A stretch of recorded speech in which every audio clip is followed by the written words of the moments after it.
I apologize. We are going to continue our debate about the Trump executive orders. So give me just a few seconds. I'm going to set up the stream on Build, and we will be right over there in just a few minutes.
Going on?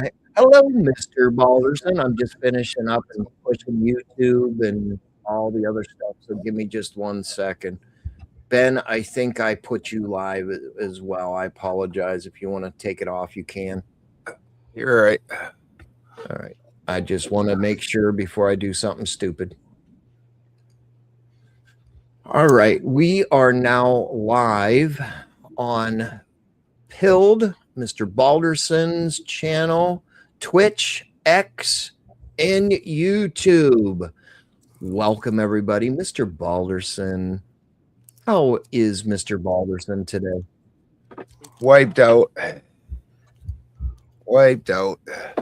Yeah, I hear you, buddy. I hear you. Well, that's a lot of shows in a row, and it's my springtime, so we are dead in the middle of the heaviest work season where I got to move all the fucking dirt and do all that kind of shit. And got babies running around and shearing and you name it.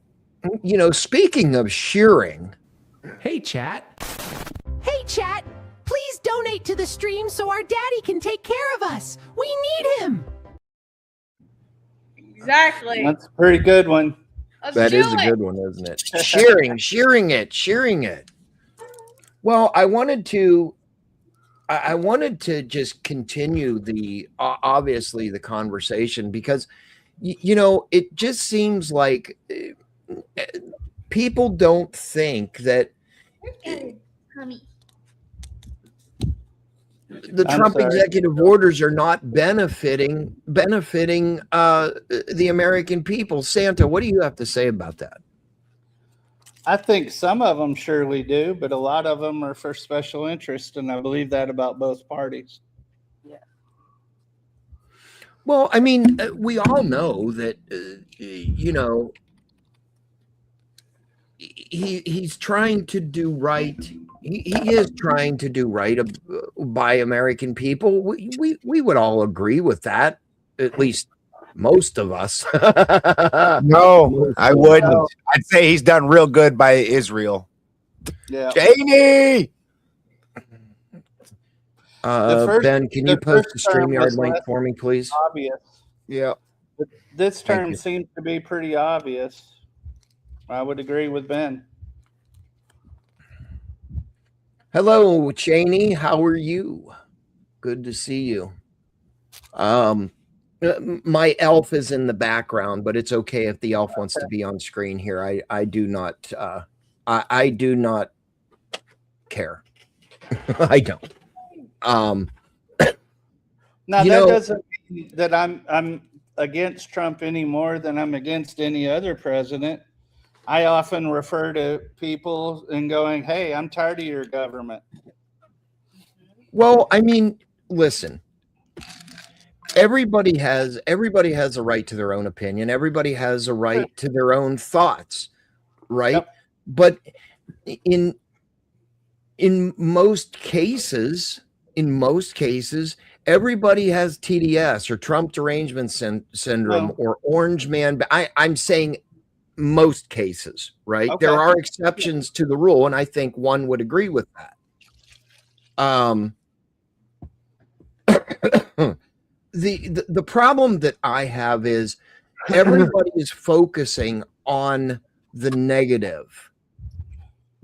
I mean, very little people that you see in certain media situations, excuse me, would say that he is the worst president than we've ever had. Well, I don't watch TV. Is that what they're doing? Pretty much. I Yeah. mean, that is a personal opinion. I have not seen, other than in right-wing media, where they're praising him for everything. I mean, Yeah. it's But that's not very necessarily disheartening. more reliable, is it? I didn't hear you. I'm sorry if I spoke over you.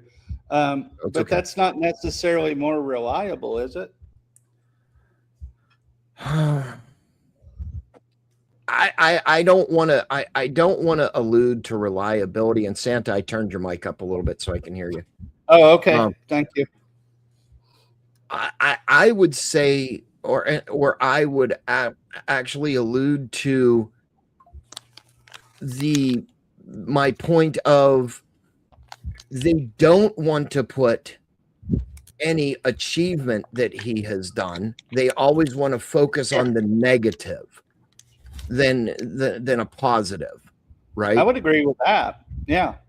You Like know, a sixth grader playground. pretty much a sixth grade, or that what was that game? Red Rover. He's Yeah. the one that always gets clotheslined at the end. And it's bad. It's bad for morale, number one. And I'm not even saying my own morale. It's bad for morale and period, because it puts people into the mindset that they have to do things like try to unalive him. I mean, look what just happened today. Let's take today for an example. A person that obviously has TDS or mental health issues just got himself in a very bad situation because of ideology. And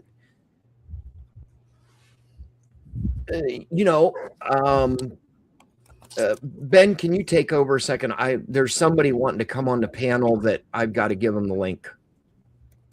Would you mind, Ben? Yeah, that's fine. Go ahead with what you were going to say, Salty.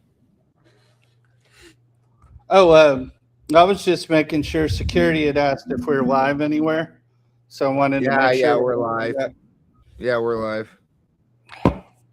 So we can't say the salty stuff. Yeah. Well, that's easy. What do I think? Yeah, I think he's being held accountable for being the most powerful human. And we used to say the free world, perhaps all of the world. And it seems as though those decisions that have been made in this particular government, from, let's see, people who were negotiating on our behalf for peace solutions being of one ilk, and then other people making very serious decisions in this administration being of a particular ilk, and they all wear the same hat. I just, after a while, coincidences add up. I'm not guessing you disagree, Ben. No, I'm No. sorry, you're so tired, bro. not your fault. That's too many days streaming in a row, and then also spring. So Yeah. like too big. Both things would have worn me out, and I've got both of them going on. And Now I'm sorry that I'm so low energy. Now, see this young lady? I think she's about at the point of lifting a 70-pound hay bale. There you go. There you go. Yeah. She's my back. She calls me in when she needs the big mover, but if you have to bend down to do it, I can't do it. Tell me about me moving 80-pound cement bags for Oh, yeah. 7 hours. Some idiot in a highly fluorescent shirt got 80-pound bags of cement because they used to have a back. Yeah. And then I was like, well, girl, we got to move them. She's like, all right. I moved them till I could not move them at all. 80 pounds, a pretty solid bag. That's pretty good. You need one of these. Yeah. Santa helper. No, she's badass. Yeah, no, all my kids are grown. Exactly, Cheney.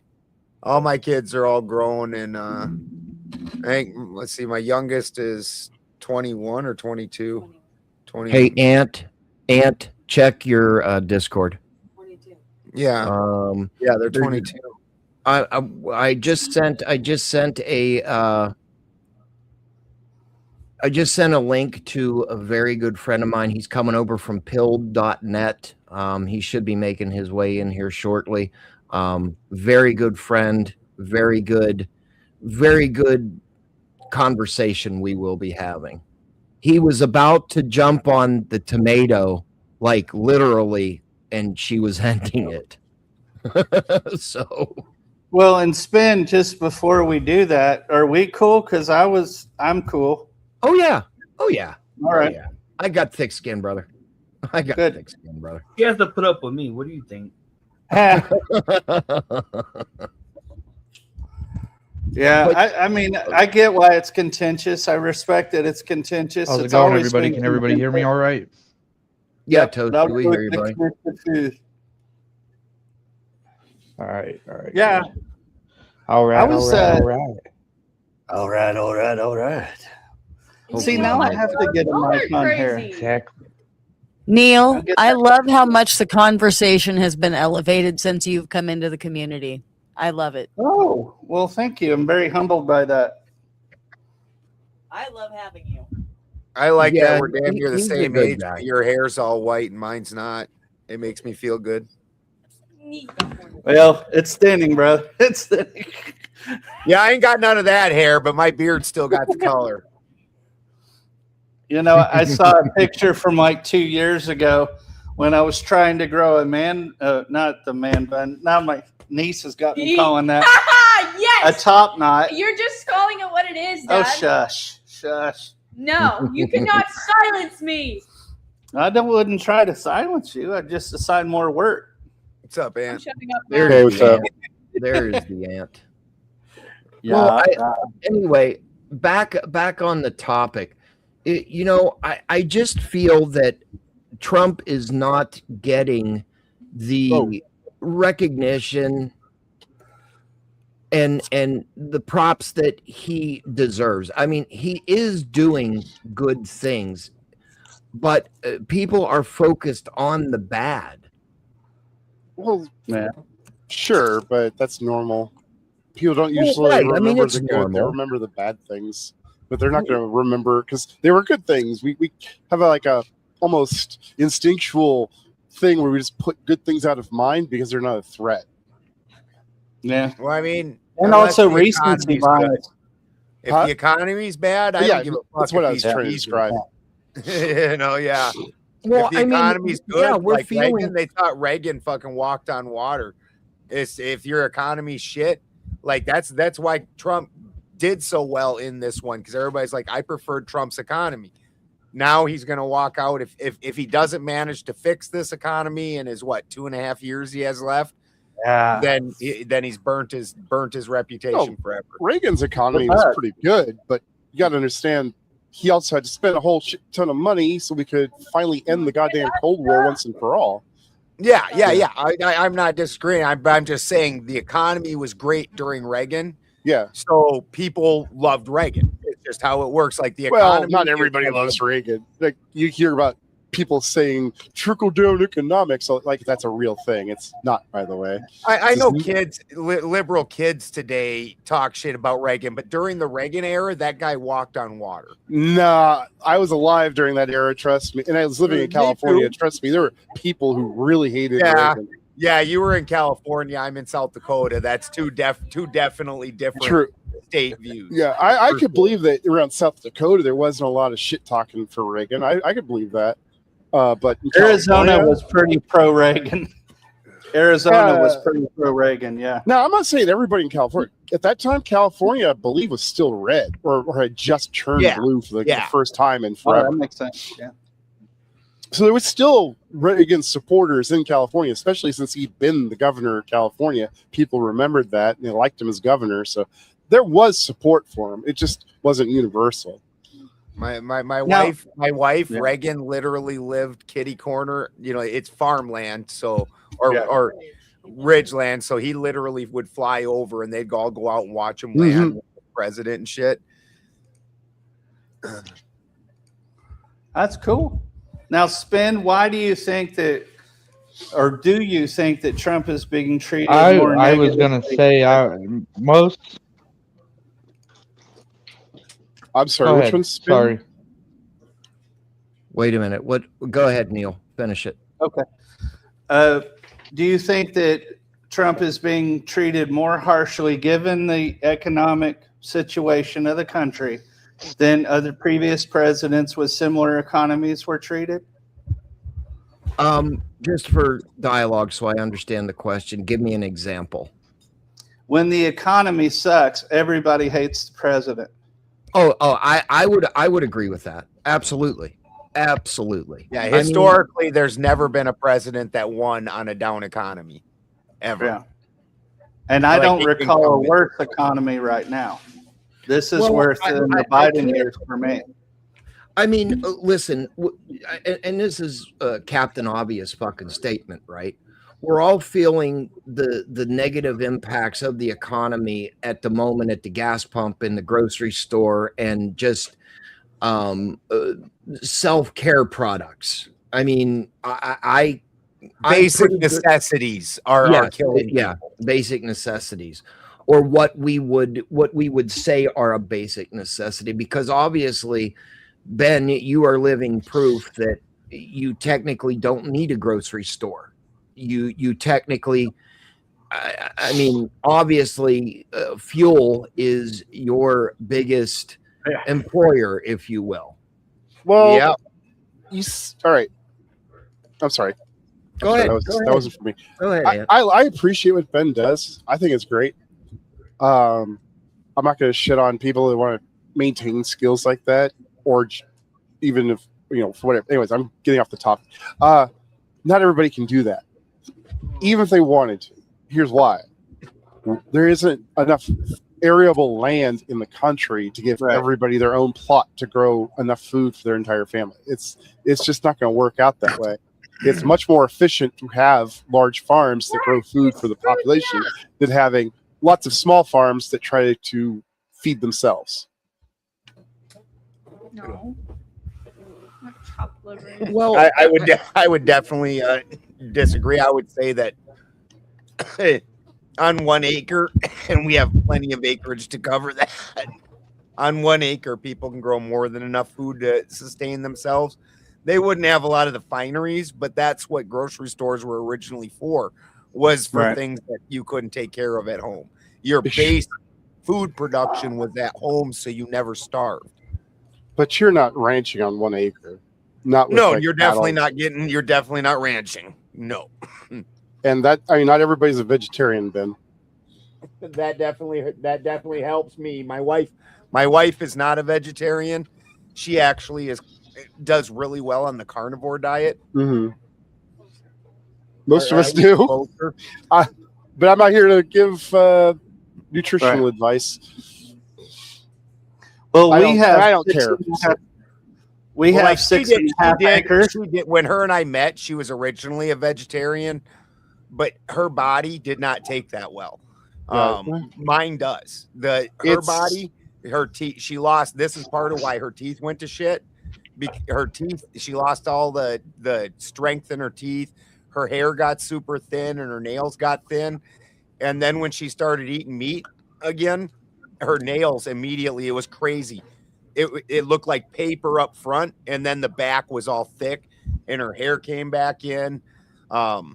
She distinctly needs meat in her diet. There's just no doubt about it. Where as a vegetarian, like I was a vegetarian when I flew off a motorcycle and into a tree at like 55 and shattered my whole left side.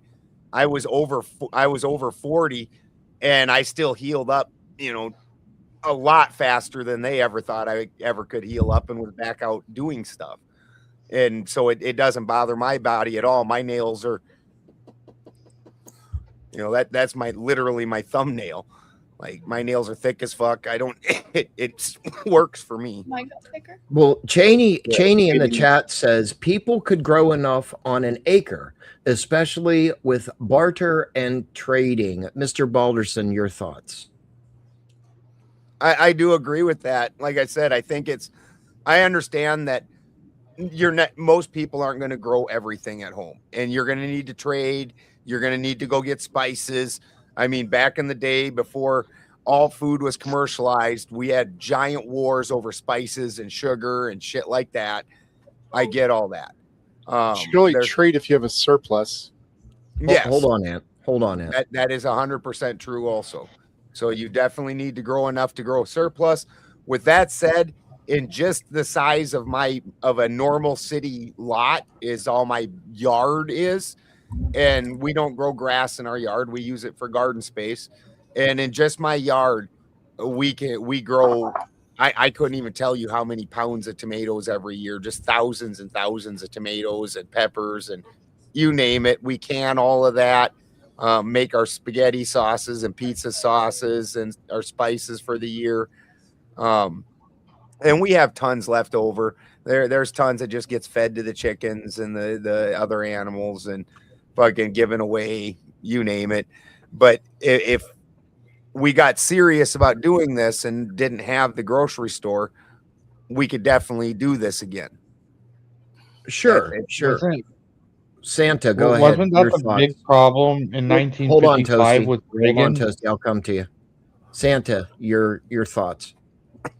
Sure. We have 6.5 acres. We're homesteading. Now we have, as you can see, kind of a combination of reliance on local grocery. We have the capacity with the land to be self-sufficient. But I think when someone mentioned not being able to go on an acre and do it themselves, I think it's just about trade-offs.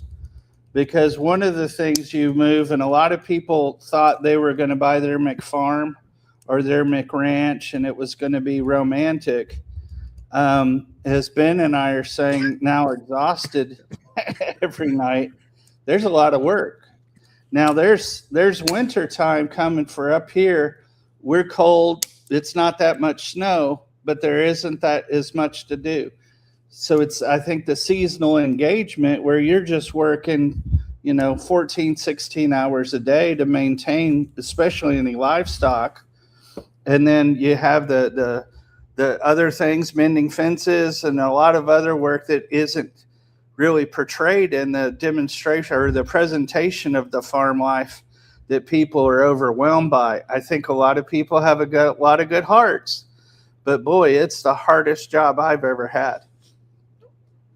Go ahead, the Ant. internet makes it look like there's just move off grid and live like you did in the city and it's no big deal. You either have to put in a lot of work. You either have to put in a lot of work to have other people do that work for you, or you got to do it for yourself, which is what I do. The work still has to get done. Or sorry, rookie move. I was muted. Go ahead, Ant. Your thoughts, sir. Well, I don't really have an interest in being a farmer or a rancher, so I appreciate those who do. And I prefer to provide other services in exchange for my nutritional needs. Well, as much as I like animals, I have a minor interest in maybe getting some chickens in a garden someday, but that's as far as I ever want to go with it. Well, I mean, it's very obvious. I mean, I've said this before. In my situation, I am not able. Asvaroom, good to see you. Thanks for coming, sir. Hey. Thank you. The Asvaroom, we are live on the Benjamin Balderson channel. We are live on all of my platforms, including pilled.net. Welcome to the panel. Thank you for having me. Sure, absolutely. Anytime, Asvaroom. Very good fellow. Back to what I was saying, and in Asvaroom, we'll get your thoughts on the question that is up on the screen, as you can probably see. I feel with my situation is very different than obviously Ben's and Neil's, for obvious reasons. I am dependent on a grocery store. I mean, I had thoughts whenever I was younger that I could be able to do, something like-minded of Neil and Ben, but it just goes to show you how life can change in a matter of minutes. But me being as dependent I am on a grocery store for meats and vegetables, it kind of sucks at the end. But I'm not saying that I could not have a little tomato garden or cucumbers or something like that, but something of a grandiose size, right? I would not be able to manage it where I would have to have another set of hands to do so. Toasty, your thoughts, and then we'll go to Asvaroom. Yeah, I was just about to say, wasn't that like the big old farm thing that was going on in 1955? I think it was Reagan, right? No, Reagan couldn't have been. 55. Reagan was the 80s, and it was a post-World War II thing where they really pushed. They called it the Victory Garden. And I'm thinking 1955. And the government did a big old fucking deal where they basically had to cut back everyone's farmland because the lands were producing so much fucking food that a whole bunch of it was going to waste. Yeah, that's how they control price, do price controls. Yeah. So what I was basically going towards is agreeing with Balderson. You can absolutely produce pounds and pounds of fucking food. Like if we were all fucking farming, like if all 365 million of us were fucking farming, the government wouldn't know what to do with it. And basically our fucking food prices would drop dramatically, I think, because there would be just so much that they'd have to like basically sell it all as fast as they can. So I was gonna go ahead and agree with both Balderson and Santa on that. You really don't need that much space to become completely self-sufficient. Well, just look at vertical gardens. I would like to get Asvaroom's take on it, just because obviously he's in another country that may or may not have the space to do something like that. So Asvaroom, the statement is people could grow enough like produce or whatever on an acre of ground, especially if they would be able to barter and or trade. What are your thoughts? In my country, it won't be possible. I think because we're overpopulated, so we are a wheat exporter. But if our population keeps expanding at this rate, we need to depend on other industries as well, right? So everyone can't afford to actually like have an acre or more in this country. Having an acre itself or a farmer is too much. So basically, like if everyone were to try and cultivate it, it won't work out in this country. In your country, it would work out because your country is actually bigger in size than our country, and the population is at least a quarter of ours. Here we have 1.2 billion people, so it won't work out for us. Right. But, yeah, we but have a you- lot of land and not that many people in it. It's a fact. Yeah. Right, but I'm not saying. So I guess what I'm alluding to, Asroom, is it is possible in your country to maybe have some sort of trading barter for a vegetable or a fruit or whatever. The problem actually with my country is the food is very adulterated. So let's say they do trading as well. I don't know how beneficial it will be for the person doing it, because there are many cases that are coming out. You must have known a milk product called cottage cheese. They call it paneer in Hindi, but you must have heard of cottage cheese. They've raided many factories producing fake cottage cheese and selling it to people. And then they've come across many poultry farms adulterating, selling eggs that are very toxic in nature. So here doing barter is little tough actually. There are too many people over here. When there are too many people, it becomes a problem. Your country, it's possible to do this, but in my country, I don't think it's possible. Like, I shouldn't be saying this with my own mouth, but in my country, at least half the population should go away so that the other half can live. It's that bad, actually. Well, I mean, And as Varun is Thanos, I would have never guessed that, but excellent. No, but it's really that bad actually. I'm not lying to you. You should go to the states of Bihar, UP, and see the children over there. They're more malnourished than sub-Saharan African children. So it's really pathetic actually. So I don't know how it will work out for us. It's not so easy, and the government is heavily into developing industrial production right now. So roads are very essential for transporting goods. So if there are farmlands, they'll seize the farmlands. They'll pay them some paltry sum as compensation, and they'll use it to develop roads. So I don't think it's possible. The government's hold over here is also pretty strong. They promise a lot of freebies to everyone, and they have to deliver to everyone, right? So they've made a mess of everything over here. It's a failed state. So whatever it's possible in your country, I don't think it's going to be possible in our country. But the problem is, if you keep getting more people from the third world into your country, they couldn't build the same kind of infrastructure and civilization they could in their country. Yeah. So they'll spoil your country as well. It can be that way, and I'm generally one who's pretty open-minded to American immigration, because I'm also Native American. See, I see just spinning up right there, but okay.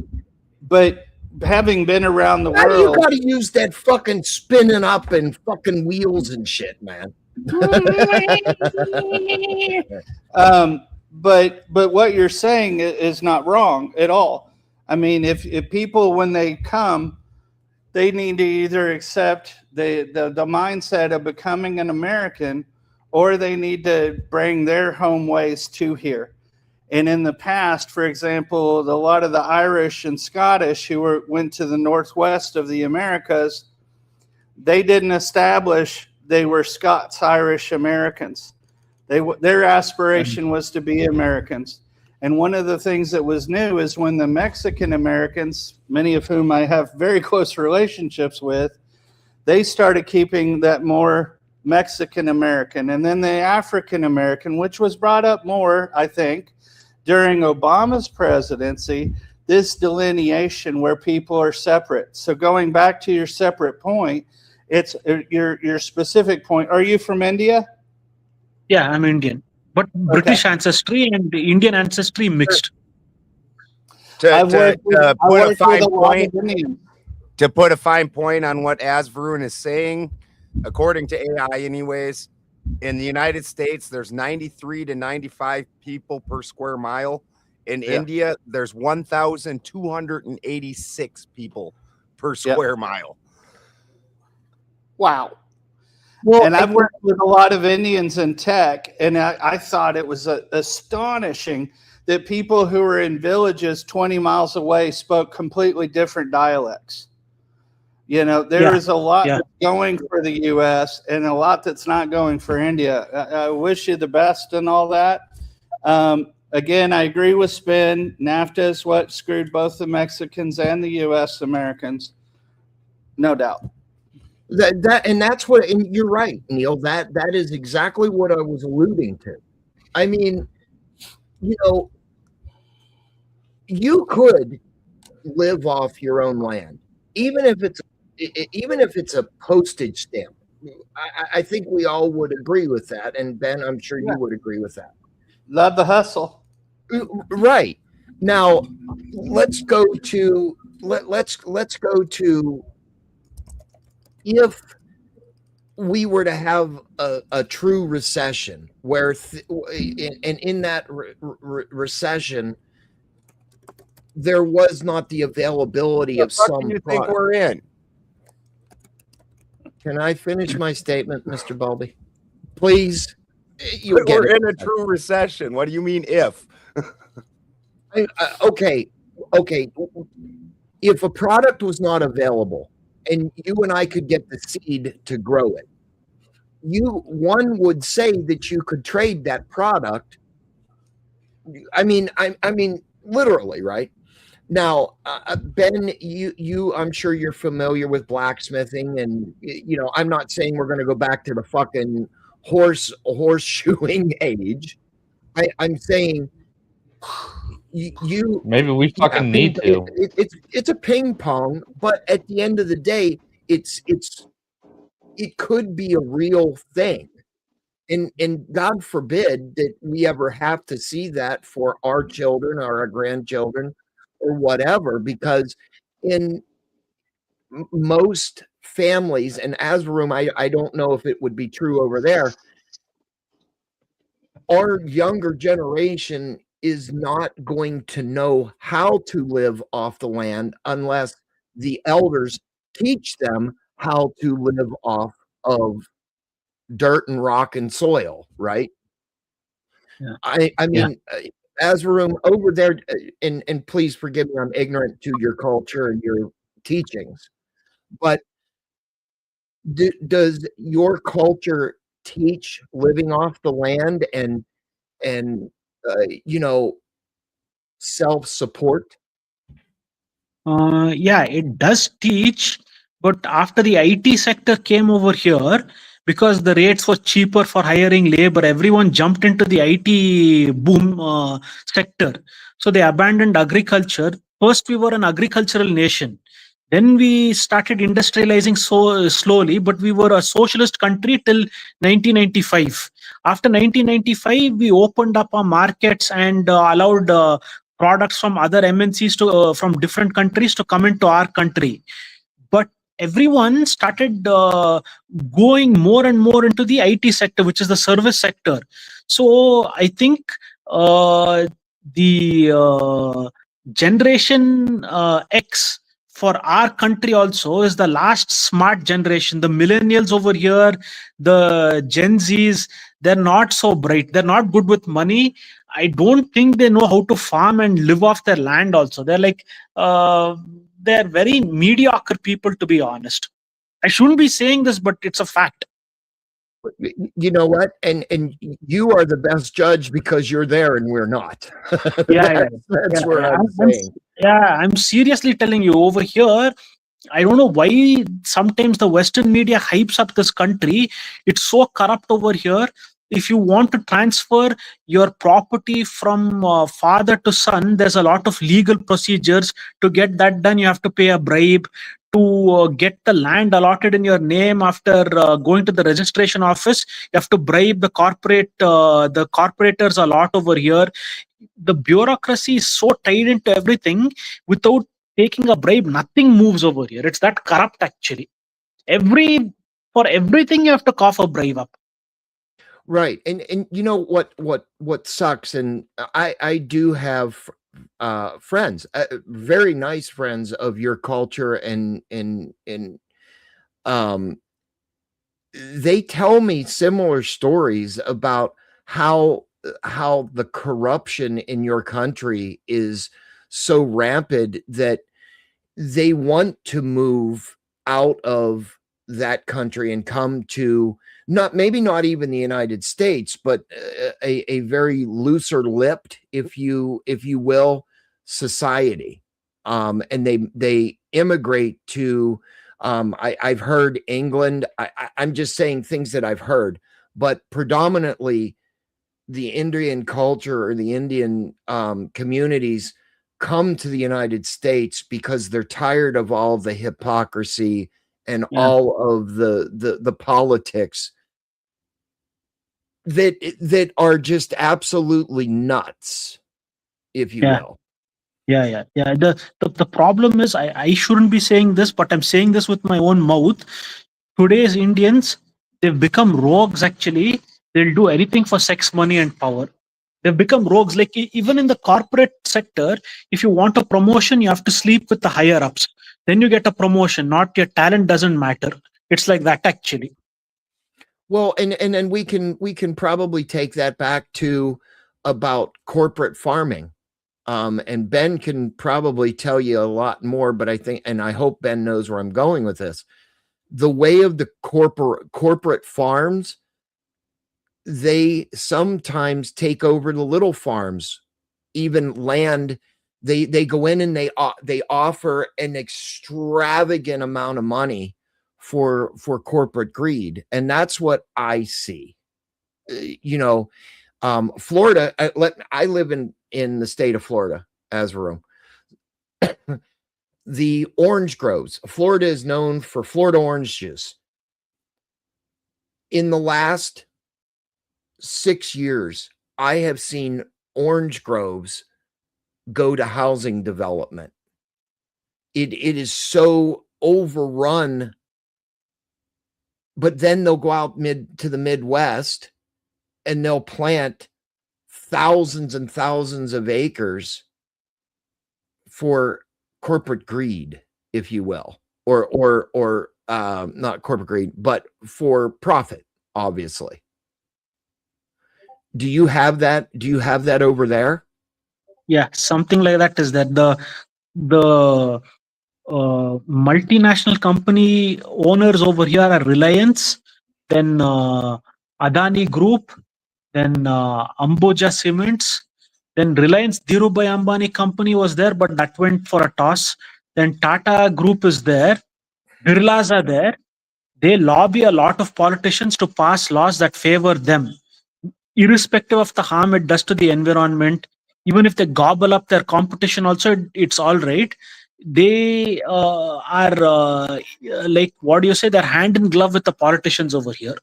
The politicians, like what they do is they'll make a lot of promises, right? So when they make a lot of promises, how are you going to deliver it? Like you can't appease everyone.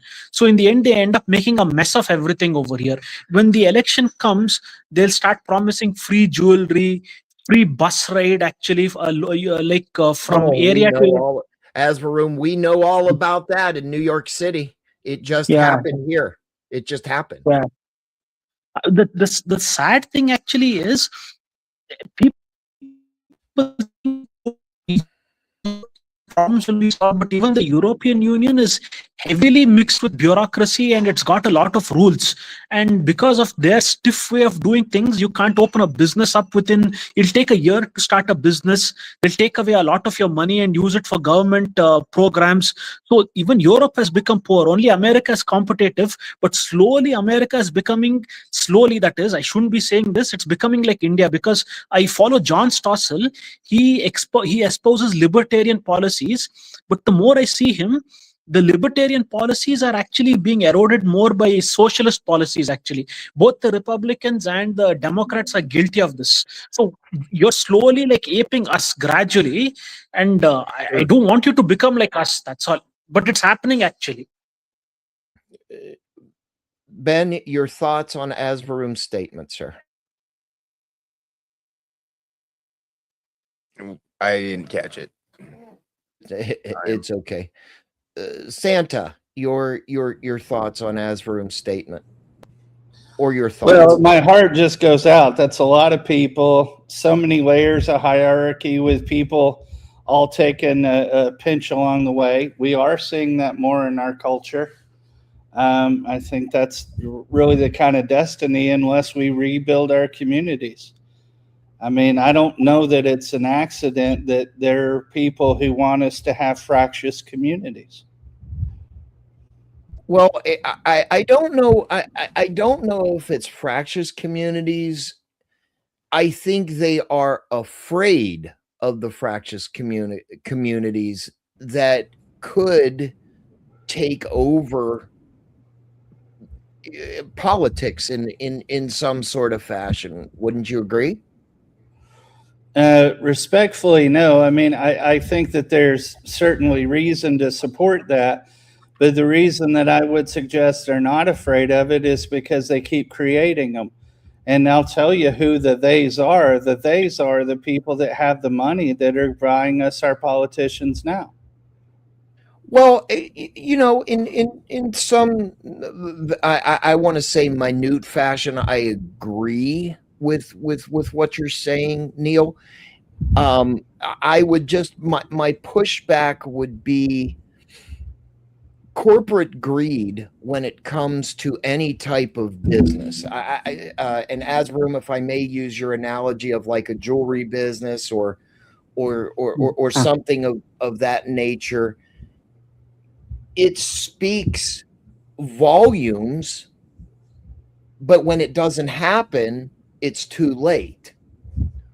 Right? I mean, they're already, these elected officials, they're already in office, and you go 2, 3, well, in our politics, 3.5 to 4 years, but maybe right before the end of the term, if you will, they enact it, and then all of a sudden,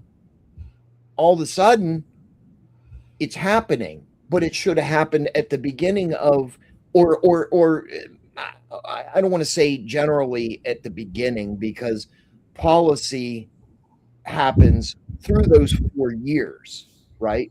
But the most important policies that they ran upon are put to the wayside because of maybe some justification. We have to deal with a policy prior. I would argue in reverse that they do prioritize the lawmaking that they're going to do, and that's based on the donor size and the activity size of the influence within a community. When I met the Speaker of the House, I won't name, nothing for or against him, you know, it was midterm, just like you were saying. And meeting that Speaker of the House, the only reason that I met that person is because I was running a corporation in Central California that had significant influence. But if I was an individual person living in the middle of California, I wouldn't have had the opportunity to meet the Speaker of the House. Right. Well, I mean, we can go back to, I mean, you are in the upper mid or far, whatever, Northwest. Sorry, I lost the thought. I moved.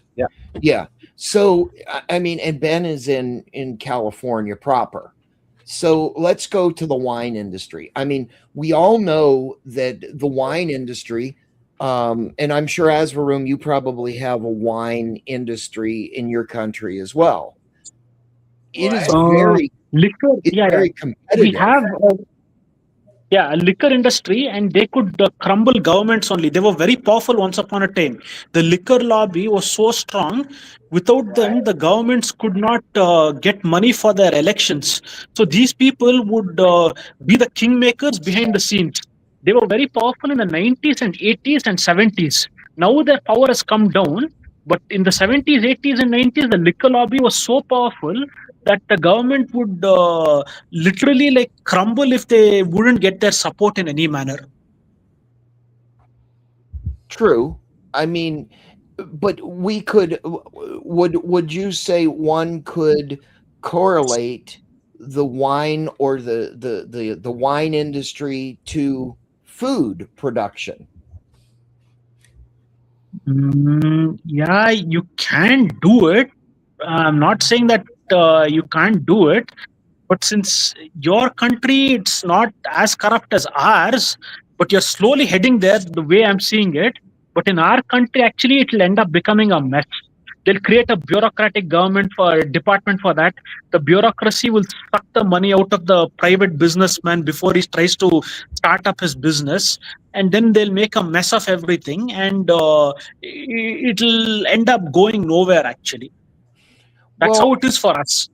Well, in I this apologize that your country is so corrupt in on the four corners, right? Yeah.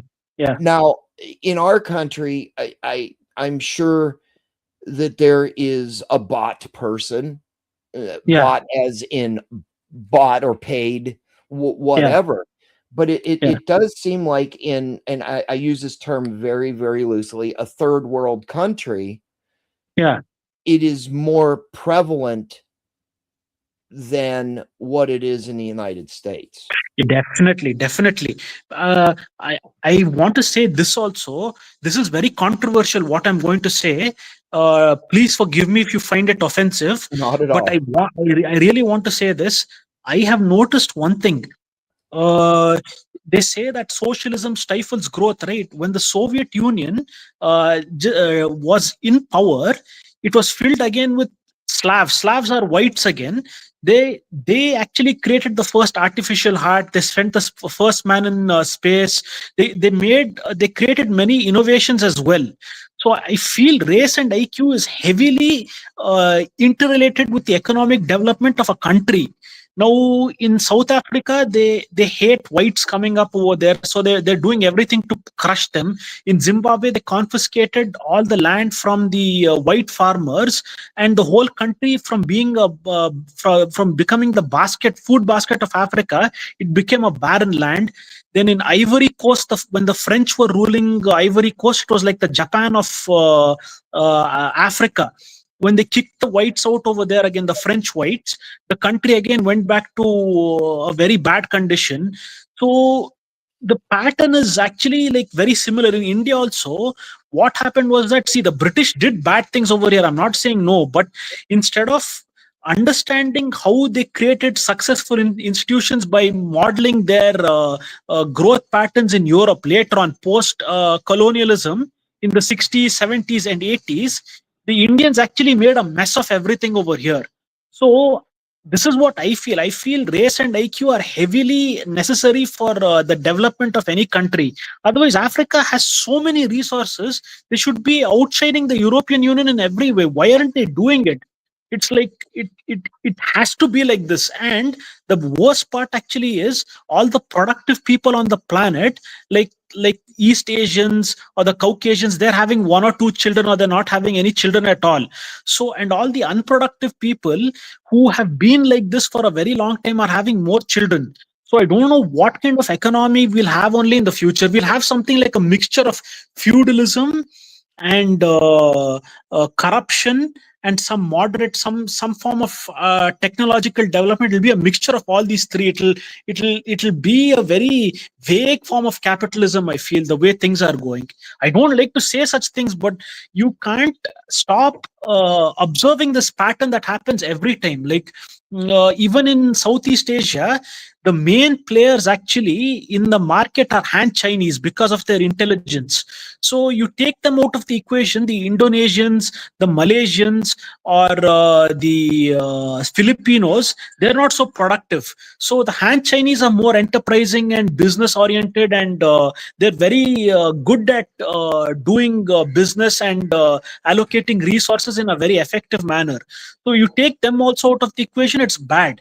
So even you see the same pattern happening in Korea and Japan. So I just feel that race, IQ, and economics are totally related together. And the more these people from underdeveloped countries who have only like been surviving for a long time, who've not been well fed as well, go on and on procreating, their brains are underdeveloped. It's only like fit for surviving somewhere at the end of the day. They don't have the kind of resources that you have. So for generations, they've been used to the same problems. They'll create the same problems all over the world. I shouldn't be saying this. It might sound racist, but No, I not had at to say all. it I mean, one thing on this platform, on my platform, and I'm sure others, speech is fine. Okay. There is no judgment, so you don't have to apologize. But I do understand your culture, sir, and but I'm just letting you know there is nothing that you are going to say that would offend me, except for the obvious. Yeah. Santa, your thoughts on Asvaroom, please. What's up, Fourth? I do see that there. Hold on, Santa. I apologize. Fourth Wise Man is in the chat. Good evening or good morning, whatever it is in across the big pond. And Fletch said hello, Mr. Balderson. P. Fletch. What's up, P. Fletch? And Santa, back to you, sir. There is a correlation between populations, what they're able to eat, dietary needs, especially growing up, and IQ. There have been numerous studies across different continents, across different populations, and it's true. I don't know if they did. It's even in Appalachia. Even in Appalachia, sorry. They see the similar pattern though in smaller scale. So I mean, I think we owe it to all the world, to everybody, to get to be as wildly nutritious or eat to have nutritious food as much as capable. But there does come a point, a balancing point, which I even hate to say, but isn't the nature of our humans first? And where do you draw the line? I believe everyone's equal, but not everyone is as helpful. Well, I mean, it's very natural, and in today's society. I mean, I live in a community. Okay, in our community here, you know who will help you and who won't. But if we were to compare apples to apples and oranges to oranges, would that populace in your community in a troubled time or a feast or famine time actually help you? And I want to say, I know in the Indian culture, it is very, very, very liberal, but very conservative as well when it comes to money and potentially food. I could, Asvaroom, I'm assuming. So I don't want to offend you either, right? But we have to take the good, and we have to investigate the good, and then we have to take it to the other end of the spectrum of the what ifs, because in life we have to explore the what if the world was going to come to an end, just for semantics, right? Would thy neighbor help you? Would friendship would friendship outweigh feast or famine? I think it'll not outweigh. I know how humans are. They're only good as long as the times are good. When times change, they become evil. So they're like they go wherever the wind takes them. Most of the humans are actually untrustworthy in today's world. So they placing morals, ethics, and principles above their own selfish needs in most of the cases is highly unlikely. I've seen it with my own eyes, my own family members, how they backstabbed each other for property, how they tried to cheat each other as well. So, and that's the same case with many families actually. So, if you can't trust blood, then whom will you trust actually? Well, I mean, you should trust thy family and trust thy neighbor. However, I go back to the moral clause of feast or famine. Salty, your thoughts, sir?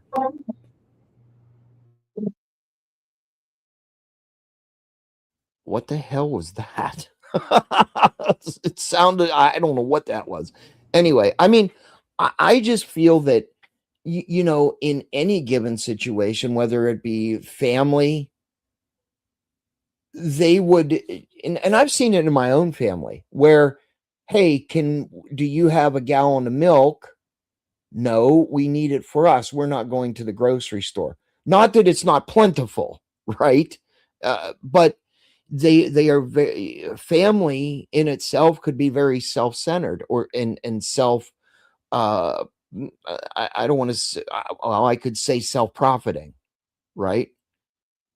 They don't want, they may or may not want to help you because they have their own survival needs. And one more thing, they're driven by jealousy. If I've always seen this, a friend is more trustworthy than a family member, especially in India. When they see you thrive, they become so jealous of you. They'll try to do everything to pull you down.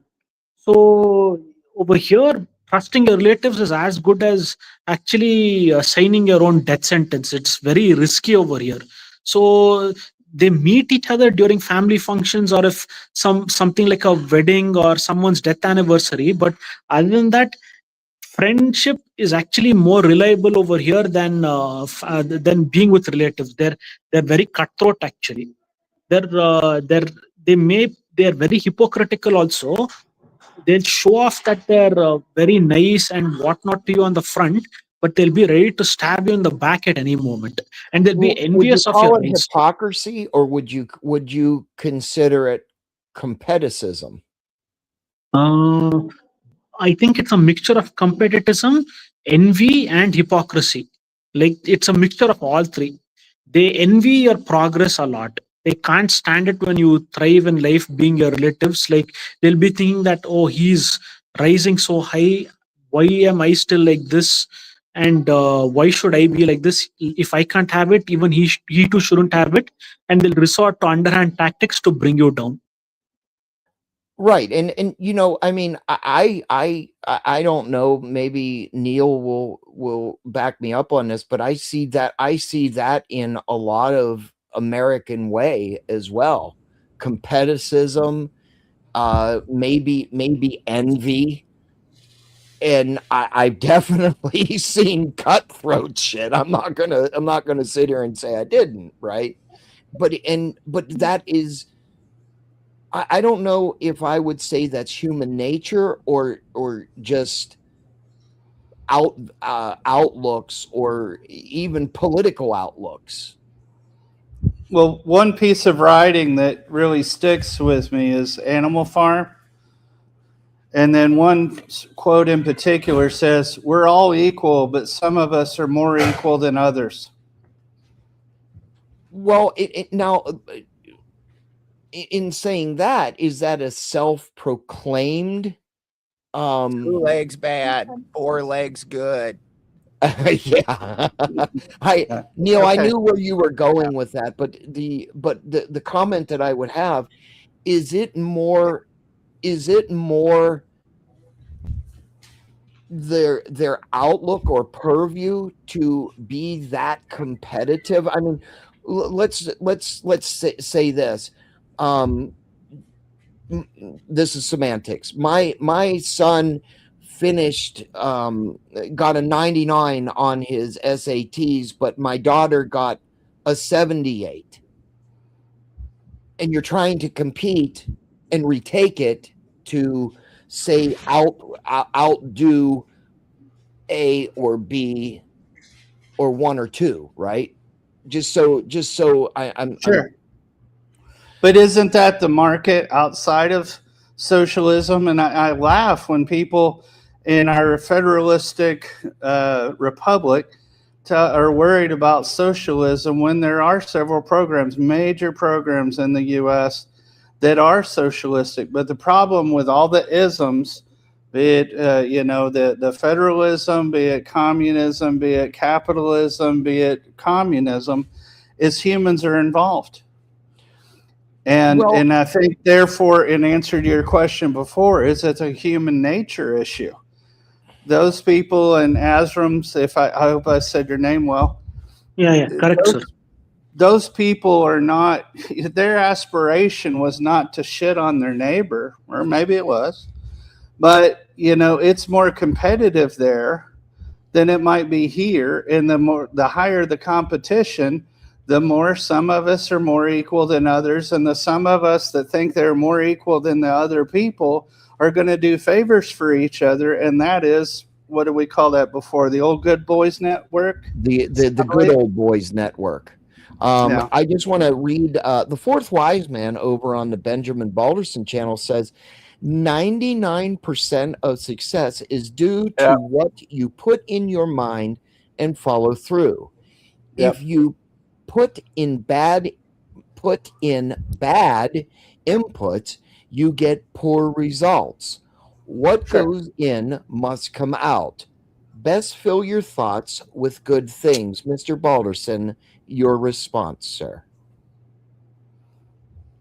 100% correct. 100% correct. The problem is these kids put good things in their mind, but then they don't follow through. The follow through is the part that's not happening anymore, where they've just turned ADHD and they just flit off to the next thing and off to the next thing, and they don't actually ground any of these good ideas. But this is 100% correct. And it's both of what the fourth wiseman said, though, isn't it, Spin? It's I'm sorry, both of say those it again, things. Neil. I didn't hear I'm you. sorry if whoever I interrupted. It's me. It's me. But it's both things, because it's not only what you put in your mind and you follow through. When I've heard excuses from people, I go, Frederick effing Douglass. Now, you want to read a guy who had everything against him and fought his way to being a diplomat or a statesman or whatever it was. Sure. He definitely is a proof of what the fourth wiseman said. That said, people are in the chatter going, does anybody think they're better? Yes, a lot of people think they're better than you are. I'm not one of them, but it's a common thing. Animal Farm was talking about the human condition, and I read the fourth wiseman saying, don't be subject or victim to the human condition. You have to go for what you're going for with relentless dedication. And when you have that relentless dedication, you're going to see more of your goals fulfilled than sitting around and bitching about everything else that somebody else didn't do it. Absolutely. As Varum, your thoughts on the fourth wise man, sir, please. Well, fourth wiseman is right in theory, but practically to do and fulfill all your dreams is difficult, because I strongly believe in fate. I don't believe in planning. When human beings plan and they try to act like they're in control and they've understood the situation, it backfires many times. So, even if you have good intentions also, it can backfire and it can become bad. We can't control external circumstances at all. We human beings are subject to nature and nature's control. So however smart we think we are and however hard we work, it can all just vanish if nature just does a small jolt on us. So in theory, he's right. But practically, to put it to get the results, even if you work hard, I've seen many people work hard and get nothing to in life. So it will happen only for a few people. I think only a few people are destined to be on the top and manifest their desires and work hard and get somewhere in life. The rest of the people are meant to be down only. I think life is like a pyramid, actually. Only you'll have a hierarchy no matter where you go, whether it's socialism, communism, or however equal you try to create the world. There'll always be a hierarchy, and there'll always be someone on top and someone below, actually. And no matter how much you plan and however smart you are, because I've seen many intelligent people who've not seen the kind of success that they have to get in life. See, scientists, without them, we wouldn't have had even capitalism. But they didn't make as much money as a model. All the model ever does is rely on his looks, and he poses, he goes here and there, and he just makes money by showcasing his body and his face. Or someone who's acting. You can live without entertainment, but they're making more money than the scientists and the engineers and the doctors. That's why I feel planning doesn't work. I used to try and plan a lot before and think that if I go in this methodical manner, I might reach my results. But many other factors will also come unexpectedly and drag you down. So don't think that your plans will manifest every single time. Right. I'm going to read there. Fourth Wise Man has two other comments that I want to read and get your thoughts on for the panel. The Fourth Wise Man says over on the Benjamin Balderson channel, short-term goals are best used for teaching the young ones so they understand consequences following through reaching goal. He also says, if you make a goal hard to obtain, I apologize, it will be hard to attain. If you set your mind that a goal is easy and add discipline, you can reach the goal you set. Your thoughts, gentlemen? Well, may I ask you, Asphorun, do you think that mindset and Fourth Wiseman mindset are informed by the cultures that they're raised in? Okay, what I say will be controversial. It might sound hilarious also, but I'm going to say it irrespective of even if you laugh at me, because if you want to teach young people and make them learn and make them retain it, you'll have to. This sounds crazy, but in our system before colonial rule, we had something called the Gurukul system. Mm-hmm. So in the Gurukul, like what happened is that from 12 to 24, the student had to practice celibacy very strictly, because when you're celibate, you are preserving your vital fluids, and then you're not only physically strong, but you're mentally strong as well. So when knowledge is given to you, you can apply it very well. You can grasp also very well. So if you want to teach young ones and you want to make them learn properly, at least for 12 years, they should observe celibacy from 12 to 24. When they observe celibacy, they'll be physically and mentally strong. So then they'll be able to execute their ideas in a much better way. That scientist Nikola Tesla, I got to know that he was a celibate too, and he used to get such great ideas because of his celibacy. So people who observe celibacy for prolonged periods of time, they are using their creative force for something for a higher purpose. So at least for 12 years, if they're able to do it, what Fourth Wiseman said will be possible. Otherwise, they'll suffer from ADHD, because in the 12th year, you slowly become aware about the opposite sex and other distractions as well. So if you indulge in any of these activities, you'll simply by heart something before the exam and then you'll vomit it out. So if you want to be perfectly aligned to knowledge and for something like a higher purpose, at least this is the best way to do it actually. If correct me if I'm wrong or something. I'm sorry if I said anything. No, not at all. Don't apologize. I mean, listen, everybody has their own purview or their own teachings that they want to pass on to their next of kin or their children. Fourth Wise Man says, what I do it from my self-teaching. I wasn't raised this way. Santa, your thoughts, sir? Well, one, I applaud it. And two, that is once again a contradiction of, oh, I went to this school, so I can't accomplish this. I went to this, whatever. I didn't have my daddy. You know, all these excuses that people have, at least in the American society. That would be what's considered the defeatist or the absolutely. defeatist purview, or a Sure. defeatist purview. Sorry. A lot of the people that I've met that have had those setbacks, like me, were more driven, actually. You know, my mom told me very early on, I guess that's a little different than the fourth Wiseman. She said the only thing that really makes a difference is education. And I stuck with that. I followed education. I worked harder than anyone else.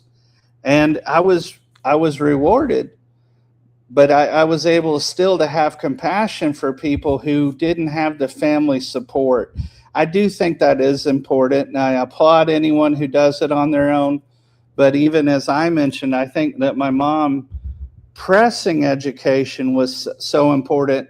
And then I was asking Avarun because I wanted to hear the more Asian side of the perspective. A lot of times in the U.S., we have a lot of really grand opinions and forget that there's a globe around us.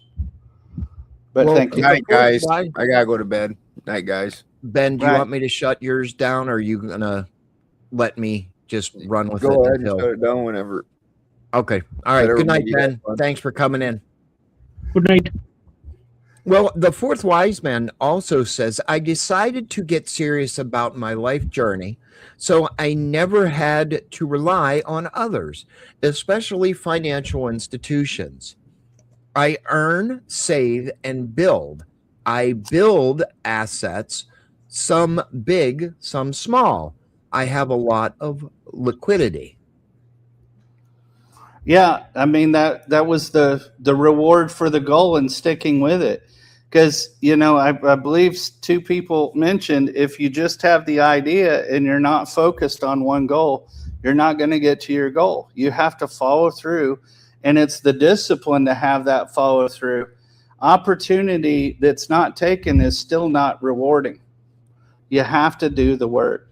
Well, I want to touch on that and give, if you will, Asvarum, give me some levity, and I'll let you respond to the fourth wise man as well. When I was able to do or actuate my career, I was taught by an institution, obviously, because I needed the skills to perform my job duties. What I'm doing now with the news and dialogue and panels and stuff like that has been self-taught.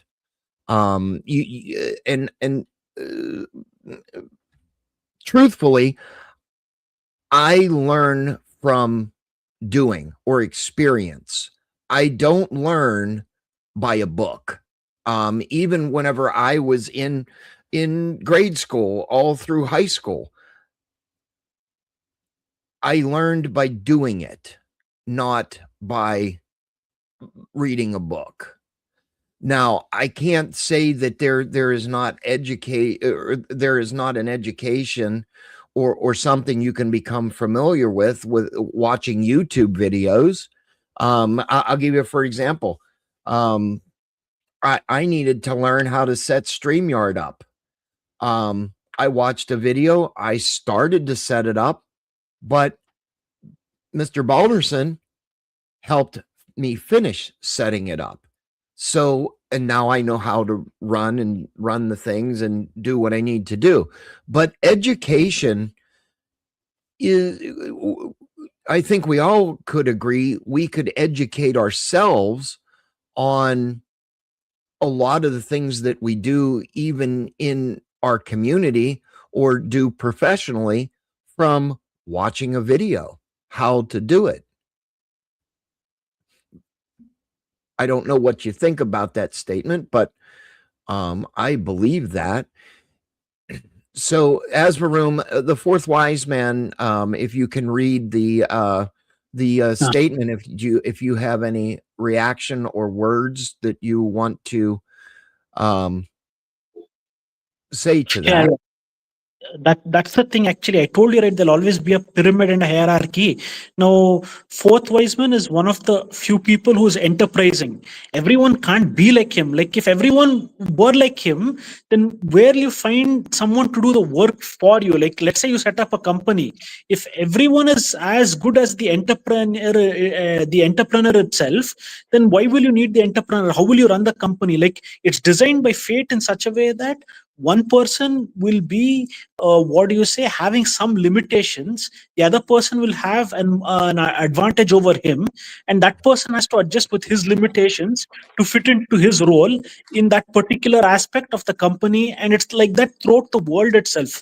So if everyone were to become rich or something like that, it's not going to happen. Like, if everyone wants to be enterprising also, it's not going to happen. Like, let's say you want everyone to become extremely rich, then why will they do risky jobs? And let's say your house catches fire. Being a firefighter is very risky. So now that you're rich, why will you want to go and risk your life and go and enjoy yourself in the fire? So I think our lives are predetermined. So all of us can't become like the way Fourth Wiseman has envisioned it. We'll have to adjust with our own limitations, and based upon our limitations, fate will decide what role we'll enact in our lives. Sure. The Fourth Wiseman also says, yes, I often keep my eyes out for bargain items, usually items that require repair that I buy very cheap. Anything and everything I can repair. I am an engineer with my own shop. I resell items at market value, and I profit duly, both from sale excess plus self-employment labor. Your thoughts? Do you want me to say, or we're just going to go between you and Santa and myself? Yes. Oh, okay. You can start as Varun or Santa. You can give your thoughts first. It doesn't matter, gentlemen. I'm, from my travels in Asia, I do find that the cultures are a lot different. I lived in China for a while, and over a year, and it was not like the U.S. I mean, things were just not done the way the U.S. would do them. And I think the psychology of the people is there were things that the government did and they stayed quiet. Go ahead, Asper. I hope you correct me if I'm wrong. I saw a video recently about China, and it's even worse than India. I saw them washing vegetables with toilet water, actually. They showed the video. The trains were also dirty in the rural areas. The corruption is very bad there too. And they say that Chinese people can build stuff, but in China, when they build buildings, they construct them at a rapid pace. So the infrastructure is very fragile. Many of their items come crashing down. The CCP heavily regulates what people can say or say can't say about the government over there. Freedom of speech at least is here to some extent. Over there, it's not there at all. So when you see many YouTube influencers going and praising China, they're paid to do it. If they show anything negative about China, they'll be blacklisted or they'll be sent back home or arrested. So the thing is, to be honest, those who are born in the US are very lucky people. They should not take what they have for granted, the freedom that they have. But even though they are lucky, nothing good can last forever. Like, we don't know for how long the US can be like the way it is before it changes. So I just wish that it can stay like this for a longer time. At least some part of the earth should be good, right? Well, you made my point, and I gave a long pause there. Oh, I was going, that was 10, 12 years ago. I apologize. 10, 12 years. And so when I was there, I saw that it was very top down and everything. And I'm not surprised to see some of the problems, because there wasn't agency at an individual level. There was survival on a mass level. Sure. And, things might have appeared appeared pretty good where the expats were. But as I went into the ancient cities and the old parts of China that weren't tourist areas, it was very clear that these were not people where personal aspirations were going to work. You had to be favored. You had to know somebody.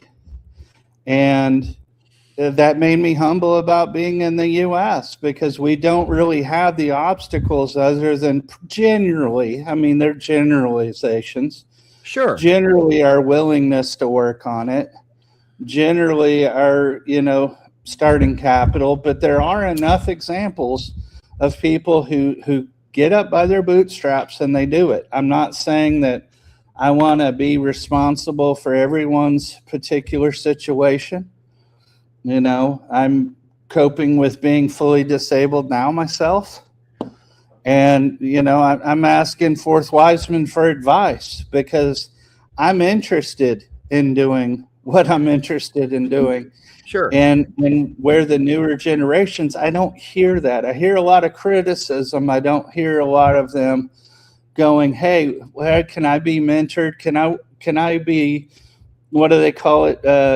Spin, you work for free, an intern. An intern, Yeah. yes. Yes, an intern. Because like when you and I started doing EMS, there was a certain amount of learning the job. Well, just to touch on that for a second, and we can copy each other on this. EMS is a very niche.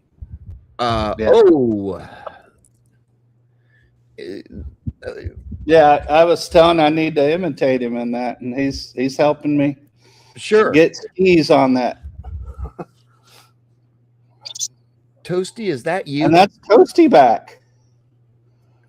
Or is that Sarah? You guys like my new banner? Oh, I like that. Thank you. I was like, oh crap, she just came in. No, what I was saying, Neil, and I Toasty like scared me there for a second. In EMS, I mean, there is a lot of intern and working for free to get your hours, as you know exactly what I'm talking about, or your intern hours. Now, I don't know how far you went, but I went to pretty much the highest level of education that I could without becoming like RN or LPN, sure, and then RN. I have a master. Possess a master's degree in paramedicine, where I went that extra year. Right. Which in turn gave me a lot more knowledge, right? And the instructor said at the beginning, he says, that book that I just gave you, or that you just bought that I gave you, when this is done, throw that fucking book in the garbage. Yeah. Because you will never experience, or you may never experience, what I'm going to teach you. Emergency medical technician. They teach you the ABCs: airway, breathing, circulation, how to put a fucking Band-Aid on. And they justify it in, well, when I took it, it was 40 hours of education, right? Sure. Now it's 180 hours, and they're teaching you more advanced care, but you're still not allowed to do it. But they're teaching you. And basically an emergency medical technician or an EMT is to support the paramedic, because the paramedic is and drive. Besides that too. I did a lot of that. And you know what? I have to say, it was the most exciting part of the job one way at most times, right? Yeah. And it's like, fucker, I'm going through the red light and you're sitting there. I mean, at first I had that mentality, because everybody would have that mentality that has never driven an emergency vehicle. But back to my point, education and the intern that you have to do and the sacrifice you're making correlates to it all circles back around the ping pong, as we were talking about earlier, circles back to your education. And you know, if we want to go back to farming and stuff like that, the education that you are indoctrinating yourself with at some point could make it profitable. If that makes, as I said, I know I'm ping ponging, but I want to correlate it to real life, right? I mean, you can make money off of growing vegetables. I mean, it's been proven for the last 1,000 years. Well, I'm using that as a semantic, right? But in fairness to Asvarun, we're judging his situation from 50,000 feet. I heard the man describe things, and like I said, I saw China, and I went, "Wow, these are people held down. They're not allowed to have those mindsets." Now, the people in Singapore were allowed to have those mindset. It was a very aspirational country. It was very clean. It was very profitable, and it's still one of the tech darlings of the Asia. Sure. Well, you know, Fourth Wise Man says, I run my farm too, beef and vegetable produce, plus worm farms. I recently finished a soil microbiology degree because I wanted to develop deeper in the biometric of life itself. And it fits the farm needed or farm needs also. Asvarum, your thoughts? Well, like I said, if he's done it, actually, like, it's good for him. But what about us? Like, how will we actually? There are so many people over here who aren't even educated. Like, how will they be able to get the money to go to college and learn this? For us, it's for most of the people, what Fourth Wise Man did is like a miracle, actually. For us, it's that bad. Well, I mean, our assets, I mean, I know I can't compare apples to apples and oranges to oranges because your situation obviously is much more, may I say, grotesque than ours here. Again, I mean nothing by that term. It's a personal opinion. However, we as Americans have a better opportunity or an opportunistic ability. Yeah. Potentially. Correct. Would you agree? Definitely. That's what I'm saying. The thing is, you're in a very good position. People have underestimated how race and that's why I come back to this. Race and IQ plays a very important role. See, like they say, socialism is bad for economic growth. I agree that it's bad for economic growth, but still, the people who were running the Soviet Union were whites. They created fantastic innovations despite being socialists. So, race and IQ will definitely have a lot to do with this. What you eat actually will develop your brain. Over here, people aren't they're not actually like well fed as well. If they get 2 square meals a day only, they'll be very happy. So is she saying no, she's a very, very intelligent, bright young girl, and you know, sometimes we have to adapt and overcome the childish, you know, behavior, and it's okay. Go ahead, Asvarum. I'm sorry. Yeah. So basically, I feel race and IQ definitely has an important role to play in this, and the ones who are productive as a race on the whole have been able to establish and create better institutions than the ones who are who don't have that ability. Like I made that clear comparison. Africa, it has all the resources that anyone could ever dream of having, yet they're behind Europe in many ways. They should have actually been above Europe. So the kind of situation Fourth Wise Man is describing, it's like a miracle if it happens over here. It will happen to only a few set of people, not to most of the people. It's difficult to create a uniformly prosperous society in every aspect of this globe, actually. Well, you had said something earlier that kind of intrigued me, and I was thinking about it, and you know, you had said something that you are very suspicious of maybe outside foods and the preparation in your country. That was you that said that, correct? Yeah, yeah. What would, other than political motivation, right? What would